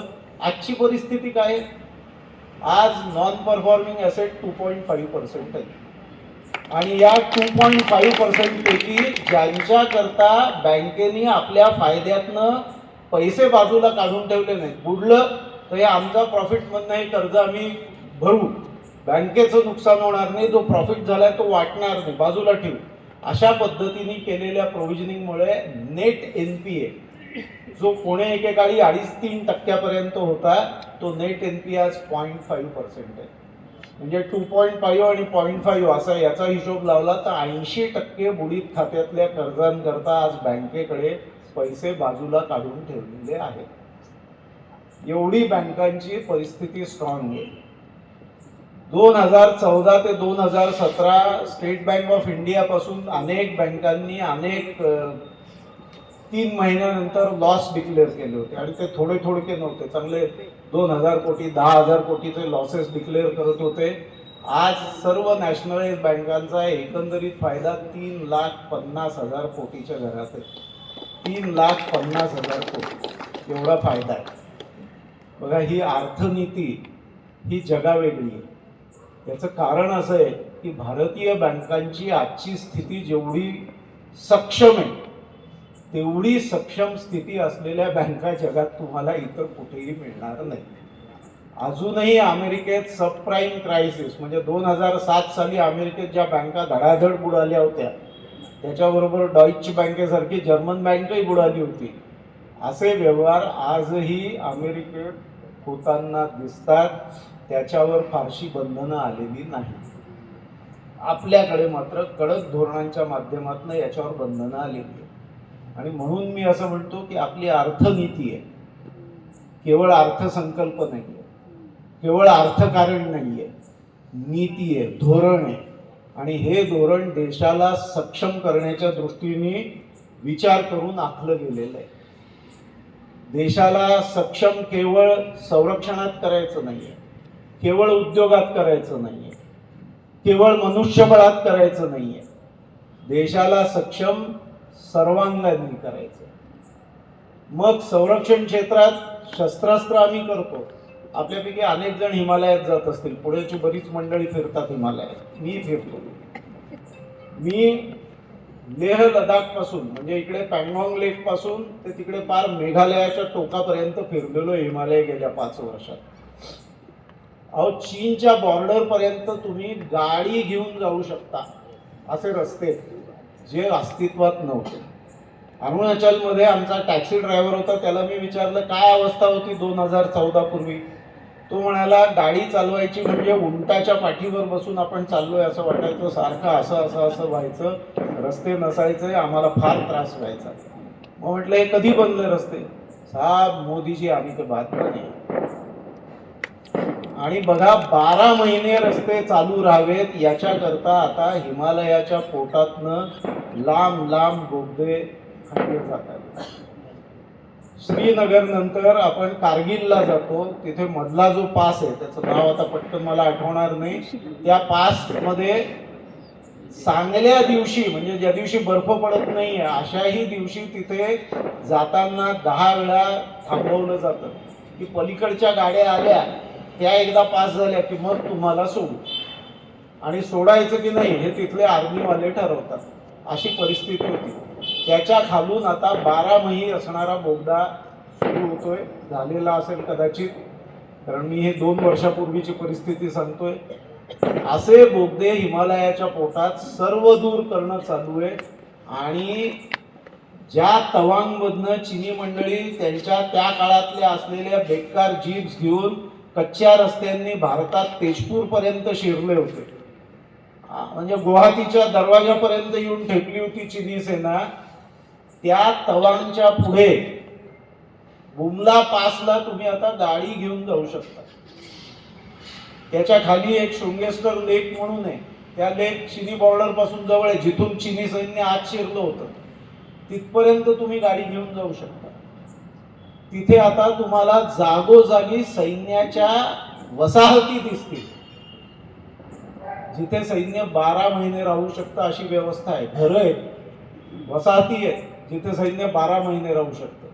चिनी आले तेव्हा तिथे कोणीच नव्हतं. आता तिथे चिनी यायचा विचार केला तर तिथे भारतीय सैन्य आणि हे पार लेह लद्दाख पासून तुम्ही मेघालयपर्यंत फिरा, अरुणाचलमध्ये फिरा, सगळीकडे तुम्हाला दिसेल. अरुणाचलमध्ये तर मी बघितलं की मराठा लाईट इन्फंट्री आहे, बॉर्डरच्या जवळ मराठा लाईट इन्फंट्री आहे, मराठी बोलणारी मंडळी भेटतात तिथं तुम्हाला. तर संरक्षणाच्या दृष्टीने देखील गुंतवणूक होते, तुम्हाला आम्हाला फिरायलाही गुंतवणूक होते. रस्ते केवळ सीमेवर बांधतायत असं नाही, आपल्या इकडे बांधले जात आहे. सुरेश प्रभू जेव्हा रेल्वे मंत्री व्हायला निघाले होते, म्हणजे टीव्हीवर बातमी येत होती की सुरेश प्रभूंना मंत्रिमंडळात घेणार. माझे खूप जुने मित्र आहेत, मी त्यांना फोन केला की प्रभूसाहेब हे खाली जी स्ट्रीप चालली आहे ती कितपत खरी आहे. त्यामुळे रामभाऊ मी आता मुंबईच्या विमानतळावर पंतप्रधानांना भेटायला दिल्लीला जातो. म्हटलं काही कुठलं खातं बितं देतील असा तुम्हाला काही सांगितलंय का, काही झाली आहे का चर्चा. तर म्हणाले बहुतेक रेल्वे मिळेल. म्हटलं प्रभूसाहेब ब्रिटिशांनी रेल्वे आपल्याला लग्नाला जाता एवढ्याकरता बांधली नव्हती. कोळसा खाणीतनं कोळसा नेऊन बंदरात घेऊन जायला किंवा कापसाचं प्रोडक्शन जिथे होतं तिथून कापूस बंदरापर्यंत न्यायला रेल्वे बांधली होती. Goods is the key to railways economy. म्हणाले रामभाऊ माझ्या मनातलं बोललात, माझ्या मनात हेच आहे. पॅसेंजरकडे दुर्लक्ष करतोय असा मेसेज मी देऊ शकत नाही, कारण शेवटी 5 वर्षांनी मतं त्यांच्याचकडनं घ्यायची. पण माल वाहतूक वाढेल या दृष्टीने आम्ही रेल्वेचा विचार करू, त्या दृष्टीने तंत्रज्ञानाचा वापर करू. तुम्ही आता बातम्या वाचता की नाही मला माहित नाही, पण कोळशा किती रेल्वेने गेला याच्या आकडेवारी वाचा. कोळशाचं उत्पादन किती वाढलं त्यामुळे याची आकडेवारी वाचा. रेल्वेनी गुड्स ट्रान्सपोर्ट किती वाढला याची आकडेवारी वाचा. तुम्हाला आश्चर्य वाटेल की गेल्या 10 वर्षात अक्षरशः पॅसेंजर्सना कुठलाही त्रास न देता सरकारने एवढे बदल केले. सगळे रेल्वे मार्ग आता इलेक्ट्रिफाय करून टाकले. डिझेल इंजिन, कोळशाची इंजिन हे भूतकाळात जमा होतील. सगळीकडे रेल्वे आता इलेक्ट्रिसिटीवर चालते. आणि मी म्हटलं तसं की पोर्ट्स, मी JNPTच्या ट्रस्टवर होतो, मी मुंबई पोर्ट ट्रस्टच्या ट्रस्टवर होतो. स्क्रॅप जो येतो आणि मेल्ट केला जातो आणि त्यातनं हे तुमचं कन्स्ट्रक्शनला लागणारं स्टील बनवलं जातं, सळ्या बनवल्या जातात. कुवेत, इराक आणि इराण यांचं युद्ध जेव्हा झालं तेव्हा स्क्रॅपमध्ये बॉम्बगोळे आले आणि उत्तरेतल्या कुठल्या तरी कारखान्यात मेल्टिंगमध्ये ते फुटून ॲक्सिडेंट होऊन 10-20 लोक मेली. तेव्हापासून हे कंटेनर्स एक्सरे स्क्रीनिंग झाल्याशिवाय स्क्रॅपचे कंटेनर क्लिअर नाही करायचे असा फतवा त्यावेळेला होम मिनिस्ट्रीने काढला आणि तो फतवा आत्तापर्यंत लागू होता. मुंबई पोर्ट ट्रस्टला स्वतःचा स्कॅनर नाही, म्हणजे नव्हता. JNPTलाही नव्हता. स्कॅनर प्रायव्हेट 20 किलोमीटरवर कंटेनर उतरवायचा, तो 20 किलोमीटर घेऊन जायचा आत, तिथे स्कॅनिंग करायचं, तो परत आणायचा, त्याचं डॉक्युमेंटेशन करायचं आणि मग तो कंटेनर क्लिअर होऊन यायचा. रेल्वेनी वाहतूक होणंच शक्य नव्हतं, ही सगळी रस्त्याने व्हायची. त्यामुळे जालन्याला जे देशाच्या या कन्स्ट्रक्शन स्टीलपैकी जवळजवळ 8% स्टील बनवतं, त्या जालन्यात कंटेनर येऊन उतरायला सुमारे 25,000 ते 30,000 रुपये खर्च लागायचा. तेवढ्यानी किंमत वाढायची स्टीलची. प्रभूसाहेबांकडे मी गेलो, म्हटलं साहेब हे अशी परिस्थिती आहे, हे कंटेनरचं एवढं आणि रेल्वेचा धंदा बुडतोय, तुम्ही रेल्वे मंत्री आहात, याच्यावर काहीतरी करा. म्हणाले काय इश्यू आहे रामभाऊ. म्हटलं असा स्क्रीनिंगचा इश्यू आहे. मी त्या ट्रस्टवर असताना रेल्वे बोर्डाचे चेअरमन आणि टेक्निकल डायरेक्टर येऊन त्यांनी बघितलं आणि अशा स्कॅनरमध्ये इन्व्हेस्टमेंट करण्याचं डिसिजन रेल्वेनी घेतलं. ते म्हणाले कस्टम्स सोडा, JNPT सोडा, आम्ही करतो इन्व्हेस्ट, कारण याच्यामुळे रेल्वेवर लोड केलेले कंटेनर त्यातनं पासून स्क्रीनिंग करता येईल. पोर्टचा धंदा वाढला, रेल्वेचा धंदा वाढला आणि कारखान्यांना स्वस्तात माल मिळायला लागला. आता बघा ही अर्थनीती आहे, याच्यात पुन्हा एकाचं नाही. आणि हे लागू केलं सर्व पोर्ट्सना, केवळ JNPT पुरता निर्णय नाही घेतला. जिथे जिथे स्क्रॅपचे कंटेनर इम्पोर्ट होतात त्या सगळ्या पोर्ट्सना हे लागू केलं. हे जी अर्थनीती आहे ती जगावेगळी एवढ्या करताय कारण ते असं छोटासा आहे हे बघून झरोक्यातनं बघून सोडवत नाहीत प्रॉब्लेम्स. ते म्हणतात झरोक्यातनं हे दिसतंय ना याचा अर्थ हे सगळीकडे असणार. मग ते कुठे कुठे आहे आणि त्याचं मूळ कारण काय आहे ते मूळ कारण शोधून काढा आणि ते मूळ कारण नष्ट करा म्हणजे सगळ्यांनाच फायदा. सबका साथ सबका विकास म्हणजे या समाजाचं त्या समाजाचं त्या धर्माचं या धर्माचं साथ असं नाहीये. सबका साथ सबका विकास म्हणजे निर्णय घेत असताना आम्ही असा घेऊ की ज्याचा उपयोग तो निर्णय ज्यांच्या उपयोगाचा आहे त्यांची जात पात धर्म न बघता त्यांचं जॉग्राफिकल लोकेशन न बघता सगळ्यांना समान लागू होईल. हे सबका साथ आणि सबका विकास आहे. आणि त्यामुळे आपण हे लक्षात घेतलं पाहिजे की ही अर्थनीती खरोखर अर्थनीती आहे. ही सर्वसमावेशक आहे. याच्यात शेती आहे उत्पादनही आहे सगळं काही आहे. एक शेवटचा एक भाग सांगतो संशोधनाचा. आपल्याला असं वाटत असेल की संशोधनच्या लॅब्स तर नेहरूंच्या काळातच निर्माण झाल्या. बरोबर आहे. वेगवेगळ्या लॅब्स होत्या 17-18 लॅब्स होत्या. कोणी सिरामिकवर संशोधन करायचं कोणी विमानाच्या याच्यावर संशोधन करायचं. इथे DRDO आहे ते तुमच्या शस्त्रास्त्रांवर संशोधन करायचं. यातनं काय निघत होतो फार कमी. जेवढा खर्च होत होता त्या मानाने प्रत्यक्ष देशाला त्याचा काहीच फायदा नव्हता. डिफेन्स रिलेटेड प्रोजेक्ट्समध्ये जिथे जिथे या लॅब्समध्ये फंडिंग आहे अशा प्रत्येक लॅबमध्ये पदवीकरांनी समजा नेव्हीचा प्रोजेक्ट करतोय त्याच्यावर रिसर्च चालू आहे तर नेव्हीचा एक अधिकारी तिथे जाऊन बसला. हैदराबादला चालू आहे ना मग हैदराबादला जिथे चालू आहे तिथे हा माणूस जाऊन बसलेला आहे. तो रोज रिपोर्ट करायचा मिनिस्ट्रीला की आपण जो खर्च करतोय त्याचं प्रगती कुठपर्यंत आहे. समजा आर्मी करता प्रोजेक्ट असेल तर आर्मीचा अधिकारी, एअरफोर्स करता प्रोजेक्ट असेल तर एअरफोर्सचा अधिकारी. या सगळ्या अधिकाऱ्यांना तिथे नेमल्यामुळे या सगळ्या लॅब्सचं आउटपुट आता आपल्याला दिसायला लागलं. त्यामुळे आपल्याला तोफा दिसायला लागल्या, त्यामुळे आपल्याला नवीन नवीन मटेरियल्सचा वापर दिसायला लागलाय, त्यामुळे आपल्याला इलेक्ट्रॉनिक्स दिसायला लागले. आणि मग मेक इन इंडिया फॉर वर्ल्डमध्ये केवळ जे आपण करू शकतो तेवढंच नाही तर जे आपण करत नव्हतो ते मोबाईल फोन्स, टेलिकॉम गिअर, आता तर सिलिकॉन चिप्स इथपर्यंत गोष्टींना प्रोत्साहन दिलंय. थोडं थोडकं नव्हे 1-1, 1.5 लाख कोटीच्या प्रोव्हिजन्स आहेत. तुम्ही उत्पादन सुरू करा. उत्पादन करायला सुरुवात केली की जितकं उत्पादन कराल त्याच्या प्रपोर्शनमध्ये तुम्हाला प्रोत्साहन मिळेल. गुंतवणुकीकरता प्रोत्साहन नाही. गुंतवणूक तुमची तुम्ही करा. आम्ही तुम्हाला सर्व परवानग्या देऊ पण उत्पादन झालं आणि देशाच्या कामाला यायला लागलं की त्याचं प्रोत्साहन तुम्हाला मिळेल. ही अर्थनीती. आणि यामुळे मी असं म्हणतो की नवीन भारताची अर्थनीती ही थोडी आगळी आणि संपूर्णपणे जगावेगळी आहे. धन्यवाद.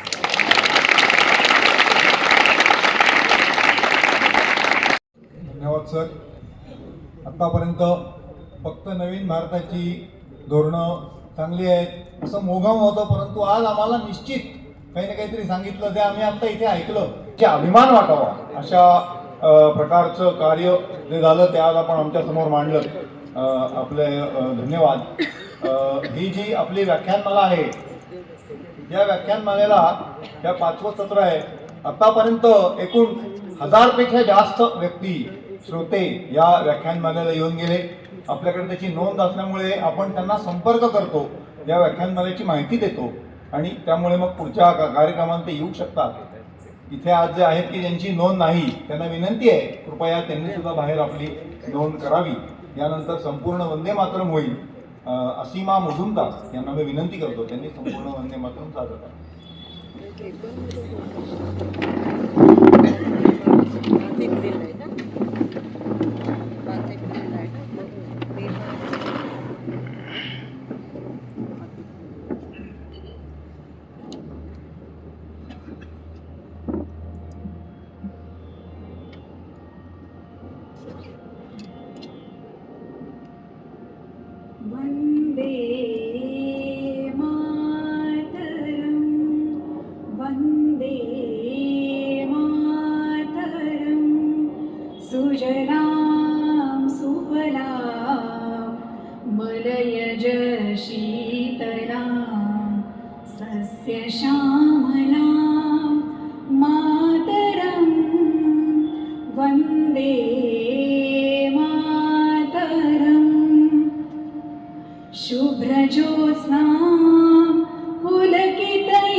विद्या तुम्ही धर्म तुम्ही हृदि तुम्ही मर्म त्वं हि प्राणात् शरीरे बाहुते तुम्ही मा शक्ती हृदये तुम्ही मा भक्ती तोमारे प्रतिमा गडी मंदिरे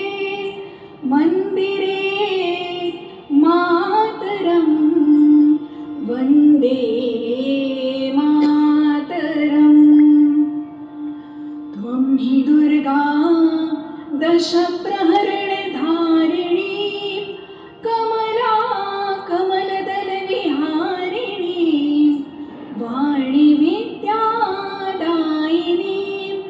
नमामि त्वां मातरं नमामि कमला